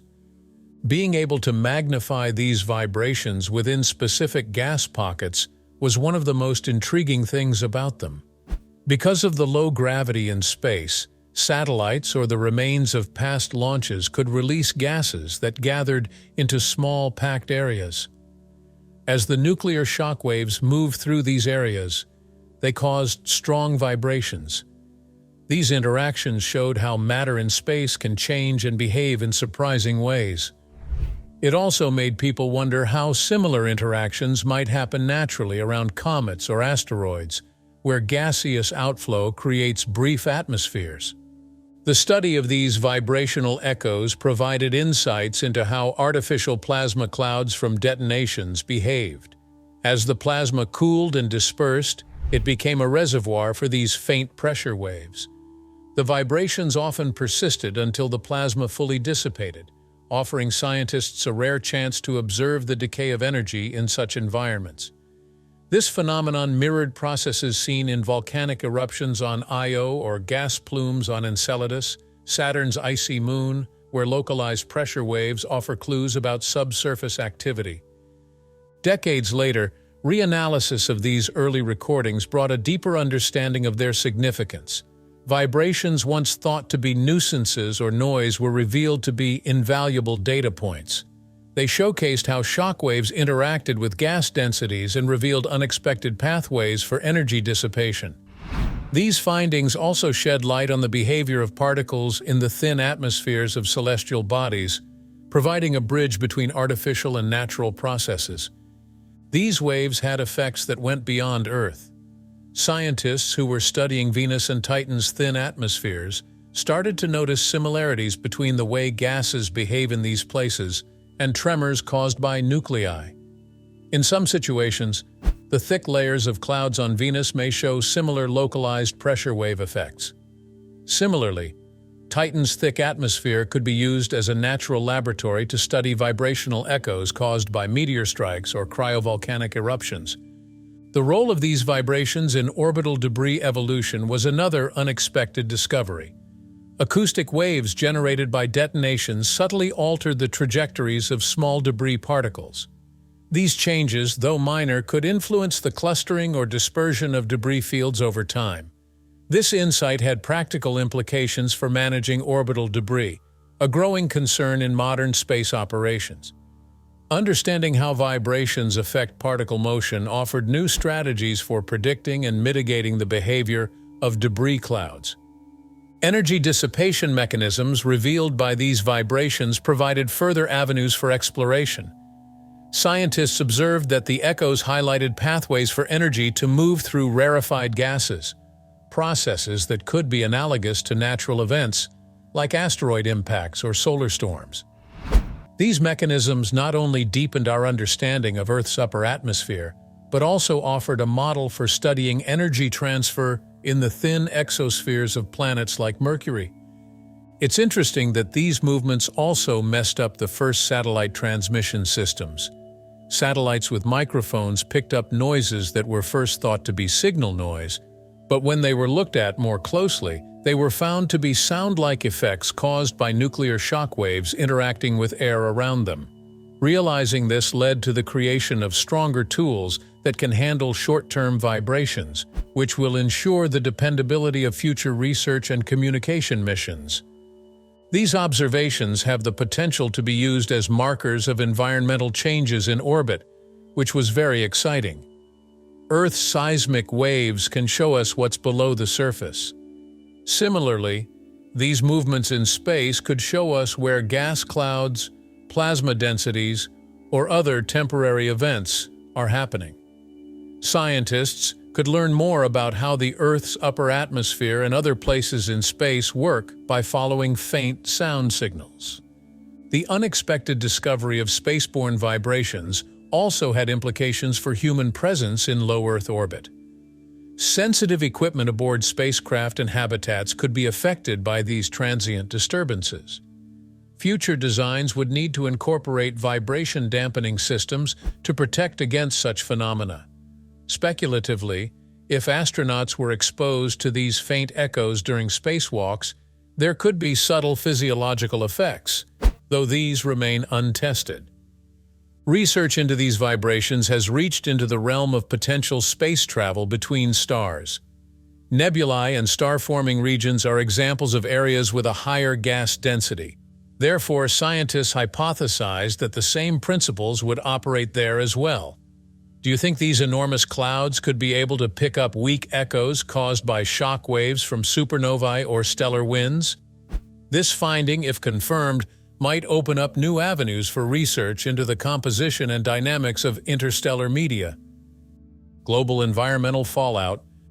The Starfish Prime nuclear test and its resulting artificial radiation belts had far-reaching effects on Earth's environment, sparking concerns about the unintended consequences of high-altitude detonations. Unlike ground-level tests, the fallout from a space-based nuclear explosion didn't manifest in the form of local contamination or visible debris. Instead, it spread across the globe in subtle but measurable ways, offering scientists a grim opportunity to study the environmental implications of nuclear activity in space. One of the most significant findings from Starfish Prime was the detection of isotopes like cadmium-109, CD-109, in rainwater samples collected far from the test site. A study published in Nature in 1966 linked the presence of these isotopes in New Zealand rainwater to the Starfish Prime explosion. Unlike the localized fallout patterns of ground-based tests, the effects of high-altitude nuclear explosions were dispersed by atmospheric currents, distributing radioactive materials across vast regions. The presence of CD-109 and other isotopes raised alarms about the long-term impacts of nuclear testing on the global environment. While the levels detected were not immediately hazardous to human health, they provided evidence that space-based nuclear detonations could contaminate Earth's atmosphere in ways that were not yet fully understood. This global fallout became a focal point for environmental researchers and policymakers, contributing to growing opposition to nuclear testing. Starfish Prime also highlighted the fragility of Earth's upper atmosphere and the complex interactions between nuclear energy and natural systems. The explosion released a massive quantity of high-energy particles into the ionosphere, temporarily disrupting the delicate balance of this critical atmospheric layer. These disruptions affected radio wave propagation, caused communication blackouts, and introduced new challenges for scientists studying atmospheric dynamics. In addition to contaminating the atmosphere, the test created artificial radiation belts that persisted for years. These belts posed unique challenges for satellites and spacecraft, exposing them to elevated levels of radiation and significantly shortening their operational lifespans. The intense radiation also created hazards for astronauts, complicating mission planning and delaying some space exploration initiatives. These long-term effects underscored the interconnectedness of Earth's systems and the potential consequences of tampering with them. The environmental fallout of Starfish Prime was not limited to its immediate impacts. The artificial radiation belts and ionospheric disturbances caused by the test influenced the study of space weather and radiation dynamics, advancing scientific understanding of how charged particles interact with Earth's magnetic field and atmosphere. This research had practical applications, such as improving satellite design and developing models for predicting the effects of solar storms and other natural phenomena.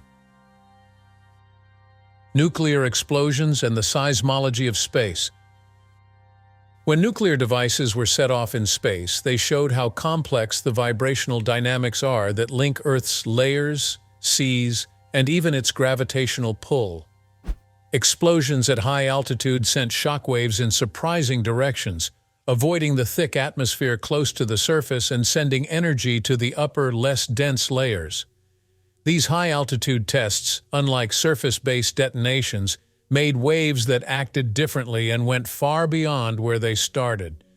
The big differences in temperature in these layers made these shockwaves stronger, which caused movements in the atmosphere that went thousands of kilometers. The way these waves affected the Earth's oceans and atmosphere led to some of the most interesting discoveries. Vibrations from nuclear blasts changed the way the atmosphere's pressure systems worked and could be seen in the ocean currents. These cycles were so strong that they looked like natural events like tsunamis or waves in the atmosphere, which stumped scientists for decades. Seismic stations near the Pacific Ocean caught tremors that were later found to be the echoes of nuclear shockwaves moving through Earth's systems that are all linked to each other. A strange result of these nuclear explosions was the creation of acoustic gravity waves. These are a type of air wave that are usually seen when volcanoes erupt or meteors hit the Earth. The huge amounts of energy that these blasts sent through the air at high speeds produced waves that traveled through the atmosphere and caused tremors that could be felt in faraway places. This effect wasn't just happening in the high atmosphere. The waves brought energy down, which allowed sound waves to travel over long distances that could be measured in kilometers. Because of the rapid drops in pressure near detonation sites, atmospheric models became even more difficult. They started to look like localized weather events, which made early weather tracking systems work harder. The ground itself wasn't immune to these events. Vibrations from space-based nuclear detonations often reflected off the atmosphere, creating longitudinal shock waves that reached the Earth's surface. These waves produced unique seismological imprints that were often mistaken for natural earthquakes. In some tectonically active regions, the energy from these detonations even triggered minor seismic events, amplifying natural vibrations in fault zones. The patterns recorded by ground-based seismometers revealed unusual frequencies that didn't align with typical geological activity, leaving researchers puzzled until the source of the vibrations was confirmed. Seeing how these blasts briefly changed the Earth's tides was one of the most surprising things they found. The huge amount of energy that was released into space caused small but measurable changes in the way the tides moved, showing how the Earth's atmosphere and seas are connected. We had a rare chance to study how gravitational forces affect Earth's systems during high-energy events because of these short-term changes in tidal bulges. Deep-sea sensors picked up vibrational sounds that showed how energy from nuclear explosions moved through the Earth's crust and into its oceans. Interestingly, satellites played a crucial role in uncovering these vibrational mysteries. Orbiting far above the surface, these instruments detected subtle ripples in Earth's atmospheric layers caused by shockwave reflections. Thermal imaging captured by these satellites revealed hotspots associated with vibrational friction, a phenomenon previously unknown. High-altitude balloons, designed to study atmospheric pressure variations, provided additional data, showing unexpected pressure fluctuations above nuclear test sites. Cold War-era seismic records hold a treasure trove of information that remains under exploration. Early monitoring systems, designed to detect nuclear tests, often misinterpreted vibrations from detonations as natural disasters. These records, reanalyzed with modern technology, revealed patterns linked to human activity rather than tectonic movements. Vibrations from repeated tests, especially those conducted in quick succession, corrupted data from global seismic networks, leading to false alarms for natural disasters like tsunamis or earthquakes. Among the fascinating scientific developments prompted by these nuclear testing was its incorporation into the field of celestial seismology. The tremors from detonations helped us figure out what moonquakes are, how energy moves around on planets with little to no atmosphere, and how the moon's earthquake activity works. A lot of similarities were found between how Earth's atmosphere behaves and how the dense gaseous layers of planets like Venus and Titan behave. Because of these findings, scientific models were made to study planetary atmospheres and how they react to shocks from outside. In the aftermath of these tests, new seismological technologies emerged. High-precision sensors, initially developed to monitor nuclear activity, are now staples in disaster preparedness, volcanology, and oceanography. These ultra-sensitive instruments can detect faint tremors and vibrations that were previously undetectable, offering new insights into Earth's dynamic systems. Machine learning has been applied to Cold War-era seismic data, uncovering hidden patterns that were missed during manual analysis. These modern tools have revealed unexpected correlations between historical nuclear detonations and their long-term effects on Earth's vibrational behavior. The global network of sensors established during the nuclear testing era remains invaluable today. Originally designed for Cold War surveillance, this system has evolved into a critical tool for monitoring natural seismic activity and atmospheric phenomena. The vibrational echoes preserved in Earth's crust and atmosphere continue to inform our understanding of both human-induced and natural seismic processes.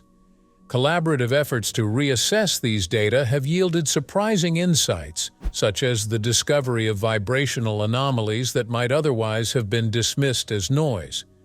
These events also highlighted the interconnectedness of Earth's systems. Vibrations from space-based nuclear detonations exposed the often overlooked links between atmospheric, oceanic, and terrestrial dynamics. The coupling between these systems, though subtle, proved to be a critical factor in understanding how energy from high-altitude events propagates across the globe.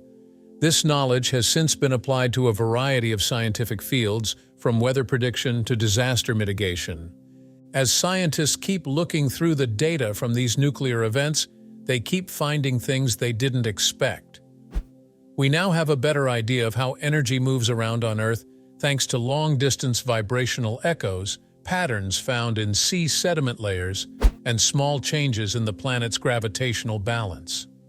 Debris dynamics, post-detonation. When a nuclear device detonated in the upper atmosphere, its immense energy injects material into near-Earth space. The explosion's shockwave disperses particles with velocities ranging from suborbital paths to escape trajectories. At altitudes where the air is thin, these fragments avoid the frictional drag they would face closer to Earth. Instead, their movement becomes influenced by electromagnetic forces. The ionization of the surrounding environment, combined with the particles' electrical charges, allows Earth's magnetic field to shepherd some debris into orbit. This process creates temporary debris reservoirs, forming clusters of particles that can linger for years before decaying. A striking phenomenon emerges from the interaction of these debris clouds with pre-existing particles in space. The energy from the detonation accelerates micrometeoroids and natural particles already present in orbit. These collisions result in secondary hazards where accelerated particles gain enough kinetic energy to damage satellites and spacecraft. The cascading effects mirror those seen in orbital collision scenarios, but are intensified by the debris field's origin in nuclear detonation. The anomalies generated by debris and plasma interactions extend further into Earth's natural systems. Localized magnetic disturbances known as magnetic pockets arise where charged particles coalesce temporarily, warping the magnetosphere. These disturbances are detectable as irregular flux variations and have caused momentary confusion in compass systems during historical tests. The persistence of these anomalies, which can last weeks, highlights the long-term effects of nuclear detonations on Earth's magnetic environment. The debris trajectory near the poles reveals another intriguing behavior. As Earth's magnetic field lines converge at the poles, particles from artificial radiation belts concentrate in these regions. The resulting polar radiation zones expose satellites in polar orbits to elevated radiation levels. Measurements of auroral intensities have shown heightened activity coinciding with such debris-driven enhancements.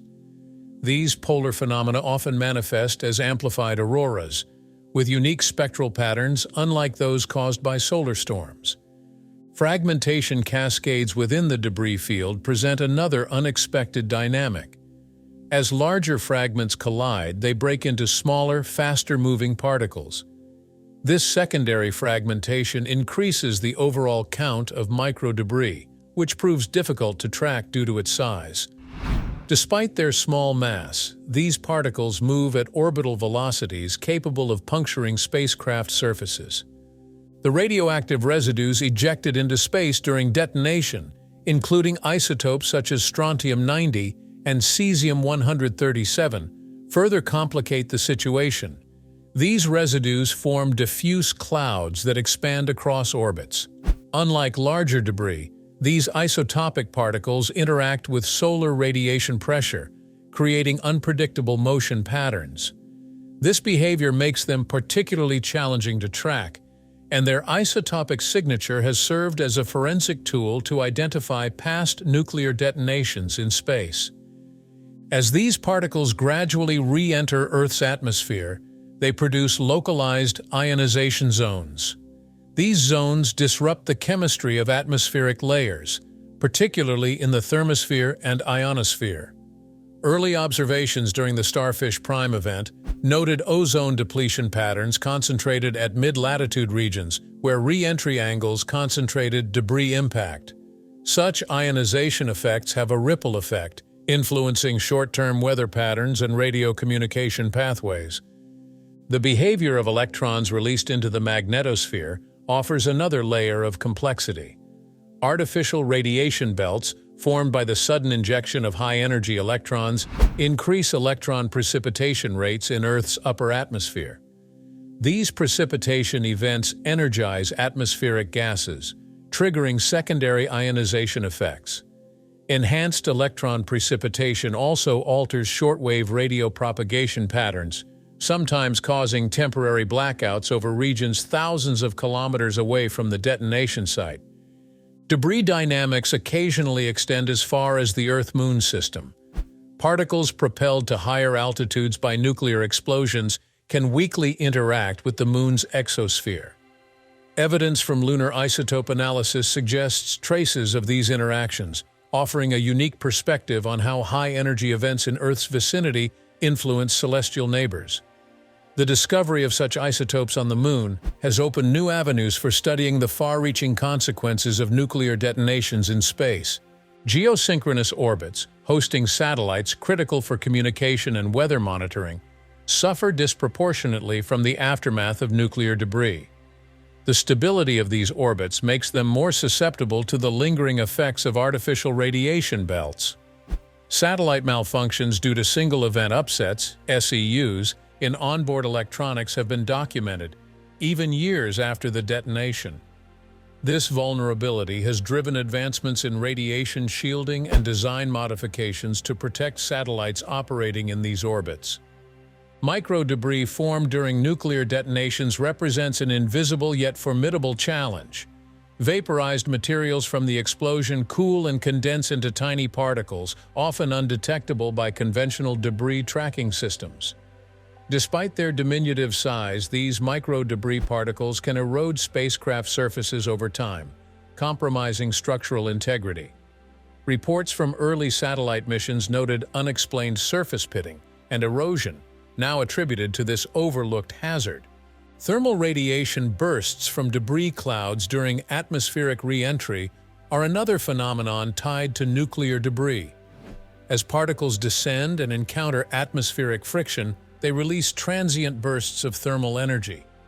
These bursts have been known to affect high-altitude balloon experiments and near-space aircraft systems, causing brief but measurable heating effects. This behavior highlights the multi-layered impact of debris dynamics on both space and atmospheric systems. Space weather phenomena amplify under the influence of nuclear debris. The injection of charged particles into the magnetosphere exacerbates the effects of natural geomagnetic storms. Satellites operating in these regions experience compounded risks from both natural and artificial sources. Amplified space weather disturbances have been documented to disrupt satellite operations beyond the immediate vicinity of the explosion, demonstrating the interconnectedness of space systems. In the vacuum of space, there's no air to slow down or contain the explosion's debris. As a result, the bomb's remnants, composed of various particles, spread out rapidly in all directions. This dispersion is influenced by Earth's magnetic field, which can trap some of these charged particles, causing them to spiral along magnetic lines and form artificial radiation belts. Some debris particles eventually re-enter Earth's atmosphere. As they descend, they can ionize atmospheric molecules, potentially disrupting communication signals that rely on the ionosphere. Additionally, the introduction of radioactive materials into the atmosphere raises concerns about environmental contamination and health risks. The artificial radiation belts formed by such explosions can persist for months or even years, posing significant hazards to satellites and spacecraft. Increased radiation levels can damage electronic components, degrade solar panels, and shorten the operational lifespan of satellites. Understanding the behavior of debris from high-altitude nuclear explosions is crucial for developing protective measures. This includes designing satellites with enhanced shielding to withstand increased radiation levels and creating protocols to power down sensitive equipment during periods of heightened radiation. The ionosphere's reaction to nuclear explosions. The ionosphere, a region of Earth's upper atmosphere extending from approximately 60 to 1,000 kilometers above the surface, plays a critical role in global communication and navigation. It is a dynamic layer rich in ionized particles created by solar radiation, which enables the reflection of radio waves over long distances. However, the Starfish Prime test revealed just how fragile and reactive this layer can be when disrupted by a high-altitude nuclear explosion. This sudden influx caused significant changes to the ionosphere's composition and structure, resulting in widespread disruptions to communication systems. Radio signals, which rely on the ionosphere for long-distance propagation, were distorted or blocked entirely in some regions. This phenomenon, known as ionospheric scintillation, caused erratic behavior in radio frequencies, affecting both civilian and military networks. One of the immediate effects observed after the explosion was the creation of ionospheric holes, temporary voids in the ionosphere caused by the intense heat and energy of the detonation. These holes disrupted the normal flow of ionized particles, further impairing the ionosphere's ability to support radio wave transmission. For hours following the test, communication blackouts and signal distortions were reported across the Pacific, highlighting the vulnerability of Earth's communication infrastructure to such disturbances. The disruption extended beyond the immediate aftermath of the explosion. The ionosphere's recovery was slow as the charged particles injected by the detonation lingered in the upper atmosphere. These particles interacted with Earth's magnetic field, generating electromagnetic disturbances that continued to affect radio frequencies and satellite operations for days. These lingering effects underscored the interconnectedness of Earth's atmospheric layers and the far-reaching consequences of tampering with them. For scientists, the ionospheric disturbances caused by Starfish Prime provided a unique opportunity to study the behavior of this critical atmospheric layer under extreme conditions. Data collected during and after the test revealed new insights into the dynamics of ionized particles, the propagation of electromagnetic waves, and the interaction between nuclear energy and Earth's magnetic field. This research advanced the understanding of space weather and laid the groundwork for improved models of ionospheric behavior. The impact of Starfish Prime on the ionosphere also highlighted the challenges of maintaining reliable communication and navigation systems in radiation-rich environments. The disruptions caused by the test mirrored those observed during natural events, such as solar flares and geomagnetic storms, which can similarly affect the ionosphere. This realization spurred efforts to develop technologies capable of withstanding ionospheric disturbances, such as enhanced antennas and signal processing algorithms. The long-term effects of the test on the ionosphere also raised concerns about the sustainability of space-based technologies. Satellites, which rely on stable ionospheric conditions for accurate data transmission, were particularly vulnerable to the disruptions caused by Starfish Prime.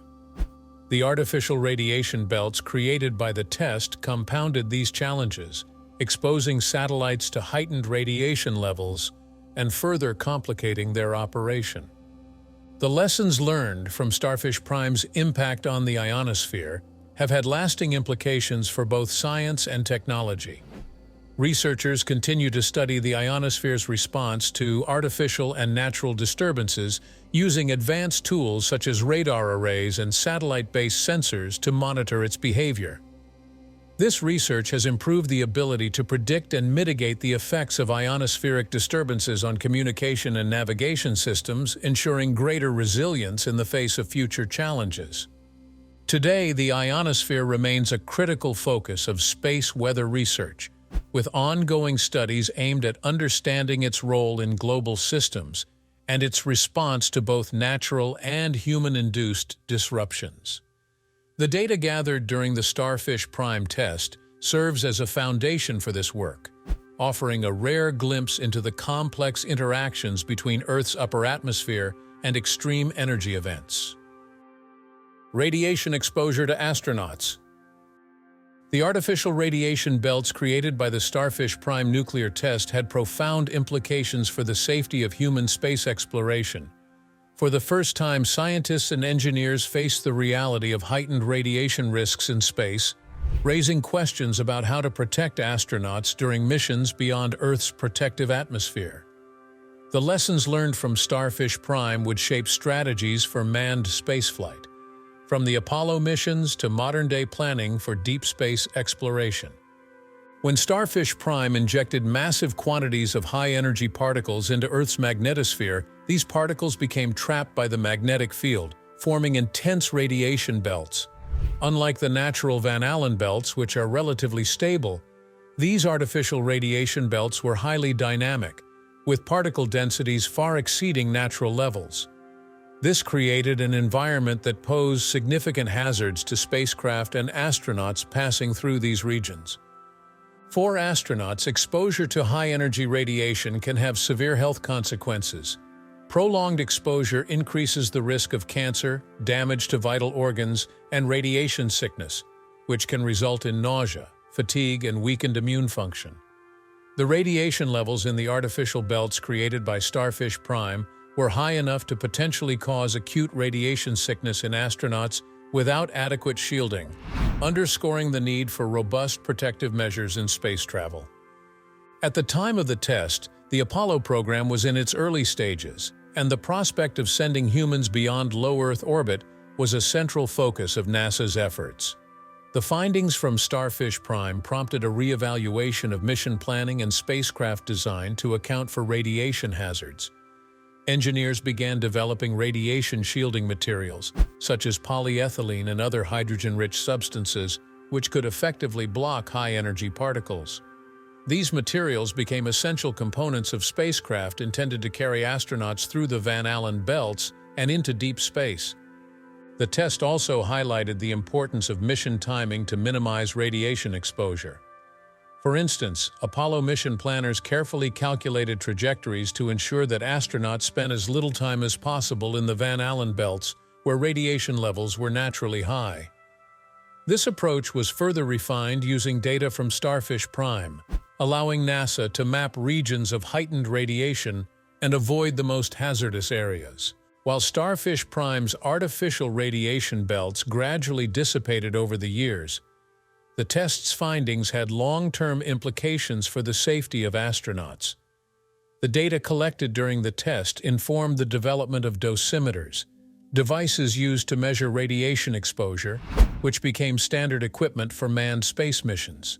These devices allowed astronauts to monitor their exposure in real time, ensuring that safety thresholds were not exceeded. The legacy of Starfish Prime extends to modern-day space exploration. With renewed interest in missions to the Moon, Mars, and beyond, radiation protection remains a top priority for space agencies worldwide. Unlike the short-duration Apollo missions, future deep space missions will expose astronauts to prolonged periods of radiation, including galactic cosmic rays and solar particle events. These challenges have spurred the development of advanced shielding technologies, such as water-based barriers, magnetic fields, and even artificial habitats designed to provide safe zones during periods of intense solar activity. Starfish Prime also contributed to the growing field of space medicine, which focuses on understanding the effects of space environments on the human body. Researchers continue to study how radiation impacts astronauts' health, using data from past missions and ground-based simulations to develop countermeasures. These efforts have led to the creation of pharmaceutical interventions, such as drugs that can mitigate the effects of radiation exposure, and protocols for managing radiation risks during long-term space missions. Despite advances in technology, radiation remains one of the most significant obstacles to human exploration of deep space. The insights gained from Starfish Prime and subsequent studies have provided a foundation for addressing this challenge, but many questions remain. How can we best protect astronauts on multi-year missions to Mars or other distant destinations? What are the cumulative effects of prolonged exposure to radiation in space? And how can emerging technologies such as biological shielding be integrated into future spacecraft designs? Comparing EMPs to solar flares, the electromagnetic pulse, EMP generated by a high-altitude nuclear explosion such as Starfish Prime, shares striking similarities with natural phenomena like solar flares and geomagnetic storms. Both are capable of disrupting electrical systems, communications, and infrastructure on Earth, but their origins, intensity, and impacts differ in critical ways. Comparing these two phenomena reveals insights into how humanity can prepare for and mitigate their effects, whether they stem from human activities or the sun's powerful outbursts. At their core, both nuclear EMPs and solar flares involve bursts of electromagnetic radiation that can interfere with electronics and infrastructure. In the case of a nuclear detonation, the EMP is caused by the rapid release of gamma rays, which ionize atmospheric particles and create a cascade of high-energy electrons. These electrons interact with Earth's magnetic field, generating a pulse of electromagnetic energy that spreads over a wide area. Solar flares, on the other hand, are massive explosions on the sun's surface that release energy in the form of light, heat, and charged particles, often accompanied by coronal mass ejections, CMEs. The effects of both phenomena can be devastating. Nuclear EMPs are typically more localized, but extremely intense, capable of frying unprotected electronics instantly and disabling power grids over vast regions. Solar flares, particularly those accompanied by CMEs, generate geomagnetic storms that induce currents in long electrical conductors, such as power lines and pipelines. These storms can cause widespread power outages, disrupt navigation systems, and degrade satellite performance, much like a nuclear EMP. The Carrington event of 1859 remains the most significant geomagnetic storm ever recorded. During this event, telegraph systems across the globe failed, sparking fires and delivering electric shocks to operators. Auroras lit up the skies as far south as Cuba, creating a light show reminiscent of the auroras caused by Starfish Prime. If a similar event were to occur today, the impact on modern technology, including satellites, power grids, and communication networks, could rival or even surpass the effects of a large-scale nuclear EMP. One of the key differences between nuclear EMPs and solar flares lies in their timescales and predictability. Nuclear EMPs occur instantaneously and without warning, making them particularly challenging to defend against. Solar flares, on the other hand, are often preceded by detectable signals, such as increased X-ray emissions and bursts of radiation that can be monitored by space weather observatories. These early warnings give scientists and infrastructure operators a window of opportunity to take protective measures, such as powering down vulnerable systems or rerouting satellite operations. The geographic scope of impact is another distinguishing factor. A nuclear EMP, depending on the altitude of the detonation, typically affects a region ranging from hundreds to thousands of kilometers. In contrast, the effects of a major solar flare are global, as the charged particles released by the Sun interact with Earth's entire magnetosphere. This makes solar flares a more pervasive threat, capable of affecting multiple systems and regions simultaneously. Despite their differences, the lessons learned from studying nuclear EMPs have informed strategies for mitigating the impacts of solar flares. Advances in radiation shielding, EMP-hardened electronics, and resilient power grid designs have been applied to both military and civilian systems. Additionally, the establishment of space weather monitoring programs, such as those conducted by NOAA and NASA, has improved the ability to predict and respond to geomagnetic storms. Comparing these phenomena also highlights the importance of international collaboration. While nuclear EMPs are a man-made threat subject to political and military considerations, solar flares are a natural hazard that affects all nations equally. Efforts to develop global standards for infrastructure protection, data sharing, and early warning systems are critical for minimizing the risks posed by both types of events.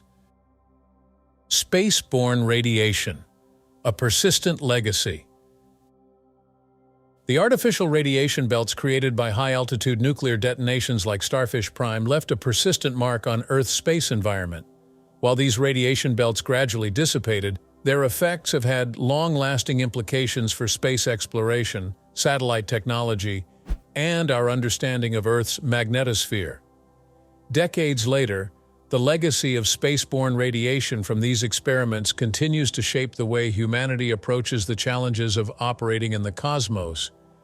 The effects of the artificial radiation belts were not confined to the immediate aftermath of the explosion. For years after the Starfish Prime test, spacecraft and satellites operating in affected regions faced increased radiation exposure, leading to operational challenges and, in some cases, hardware degradation. These lingering effects influenced the design of subsequent spacecraft, prompting engineers to develop radiation-shielding materials and radiation-hardened electronics capable of withstanding prolonged exposure to high-energy particles. In addition to their practical impacts, the artificial radiation belts created by Starfish Prime provided valuable data for scientific research. By studying the behavior of these belts, scientists gained new insights into the dynamics of Earth's magnetosphere and the processes that govern the movement of charged particles in space. This research advanced the field of space weather prediction, improving our ability to forecast and mitigate the effects of natural phenomena such as solar flares and geomagnetic storms. The Starfish Prime test also revealed the interconnectedness of Earth's magnetosphere and atmosphere. The high-energy particles released by the explosion interacted with atmospheric molecules, producing auroras and disrupting radio wave propagation. These effects highlighted the complex interplay between human activities in space and Earth's natural systems, raising questions about the long-term consequences of tampering with the space environment. Today, the lessons learned from Starfish Prime and similar experiments continue to inform the design and operation of modern satellites and spacecraft. Advances in radiation monitoring technologies and the development of protective materials have improved the resilience of space missions, ensuring that they can operate safely in regions of elevated radiation. These innovations are essential not only for mitigating the effects of artificial radiation but also for addressing the challenges posed by natural spaceborne hazards. EMP effects on spacecraft and future risks. Spacecraft, with their reliance on advanced electronics and delicate systems, are particularly vulnerable to the devastating effects of electromagnetic pulses, EMPs. These high-energy bursts, whether caused by nuclear detonations or other sources, pose significant risks to space exploration and satellite infrastructure, demanding proactive mitigation strategies to ensure the continuity of critical missions. The interaction of EMPs with spacecraft systems can lead to widespread malfunctions. High-energy gamma rays and ionized particles generated by EMP events create cascading currents within electronic circuits, potentially leading to irreversible damage. For spacecraft in orbit, these pulses can disrupt power systems, corrupt onboard software, and render critical communication and navigation tools inoperable. The destruction of early satellites like Telstar 1 during the Starfish Prime test is a testament to the susceptibility of space-based systems to nuclear EMPs. In addition to direct damage, EMPs can induce harmful radiation surges within spacecraft, exposing sensitive components to charged particles. These surges can degrade materials, compromise data storage, and shorten the operational lifespan of satellites. The artificial radiation belts formed by high-altitude nuclear detonations further amplify these risks, subjecting spacecraft to prolonged exposure to high-energy particles that can exceed their design tolerances. As space exploration becomes increasingly ambitious, the potential consequences of a deliberate space-based EMP attack or another high-altitude nuclear test grow more severe. Hypothetical scenarios involving the detonation of EMP-generating devices in orbit could jeopardize global satellite networks, affecting communication, weather forecasting, military operations, and navigation systems. The cascading effects of such disruptions would impact not only individual spacecraft but also interconnected global systems reliant on space technology. Recognizing these vulnerabilities, space agencies like NASA and ESA have taken proactive measures to protect spacecraft from EMP-related threats. Modern satellite designs incorporate radiation-hardened electronics and shielding to withstand high-energy particle bombardment. Faraday cage principles are employed in critical components to minimize the risk of current surges caused by EMPs. In addition, advancements in redundancy systems ensure that spacecraft can maintain functionality even if some components fail. Collaborative international efforts have also focused on developing predictive models for EMP events, enabling spacecraft operators to take precautionary measures. For example, real-time monitoring of space weather conditions allows satellites to adjust their orientation or enter safe modes to minimize exposure to harmful radiation.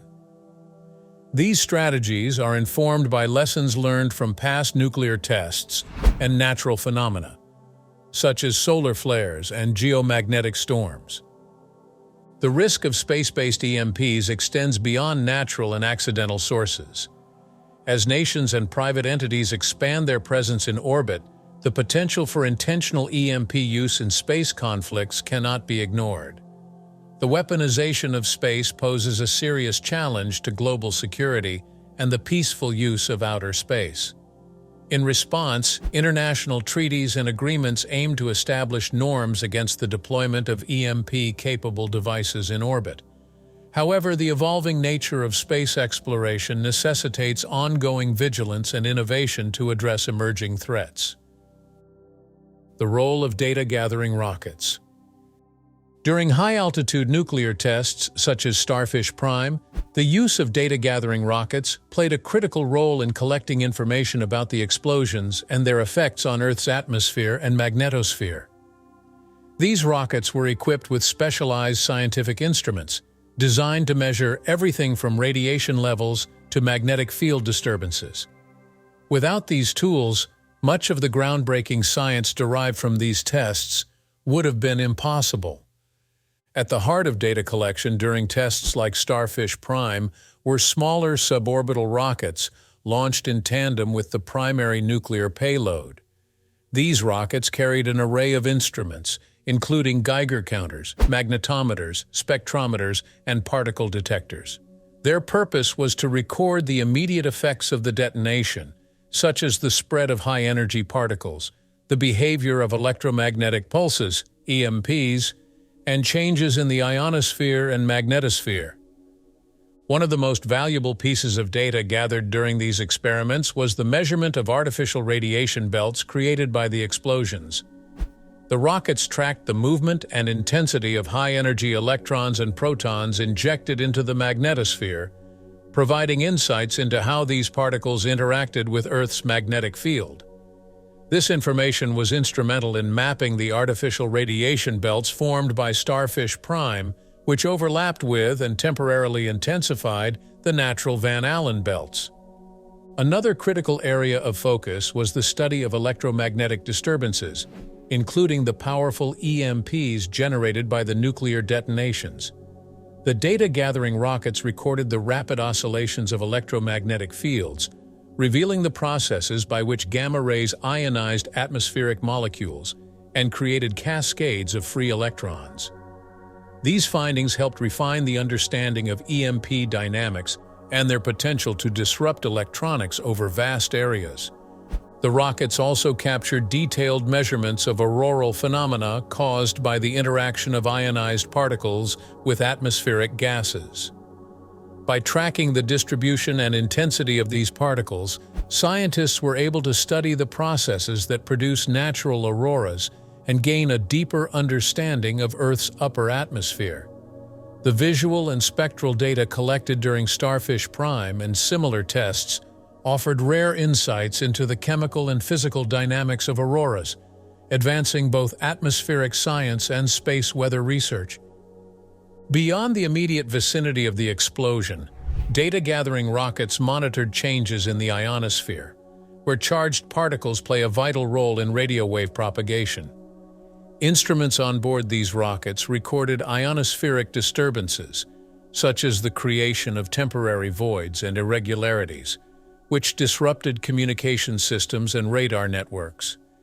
These observations informed the development of more robust communication technologies capable of withstanding such disturbances.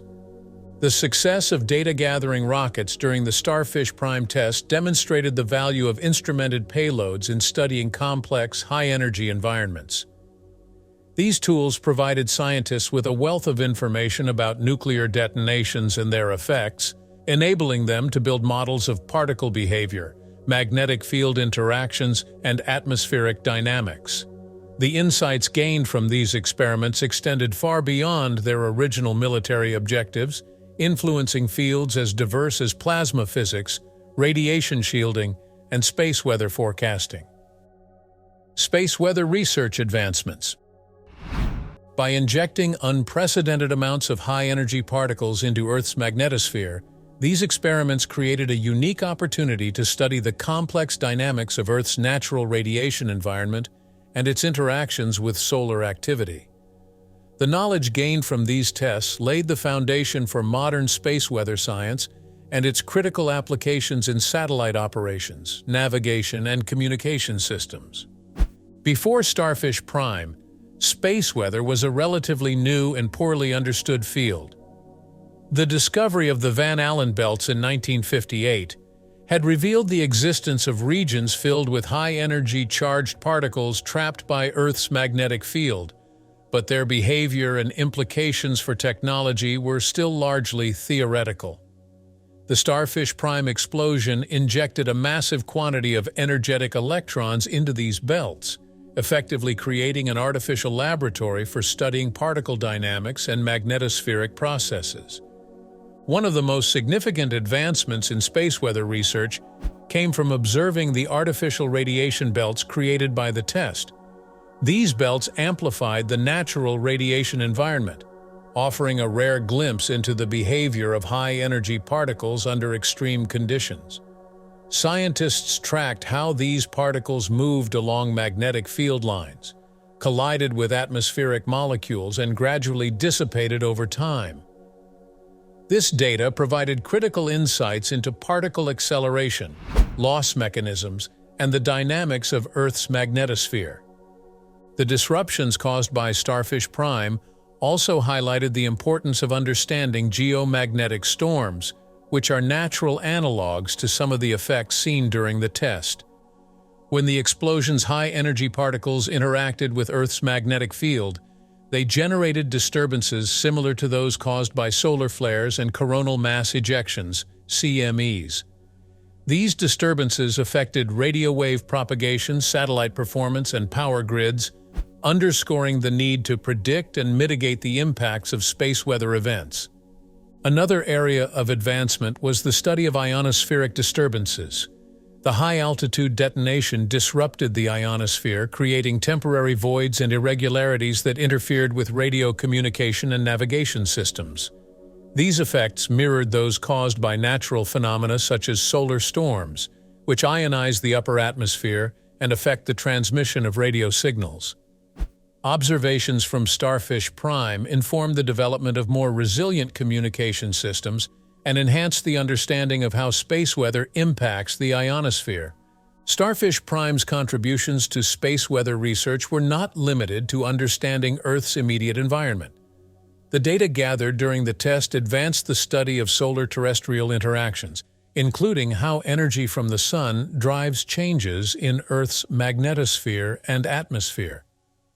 This research informed the development of predictive models for solar storms and their effects, improving the ability to forecast and respond to space weather events.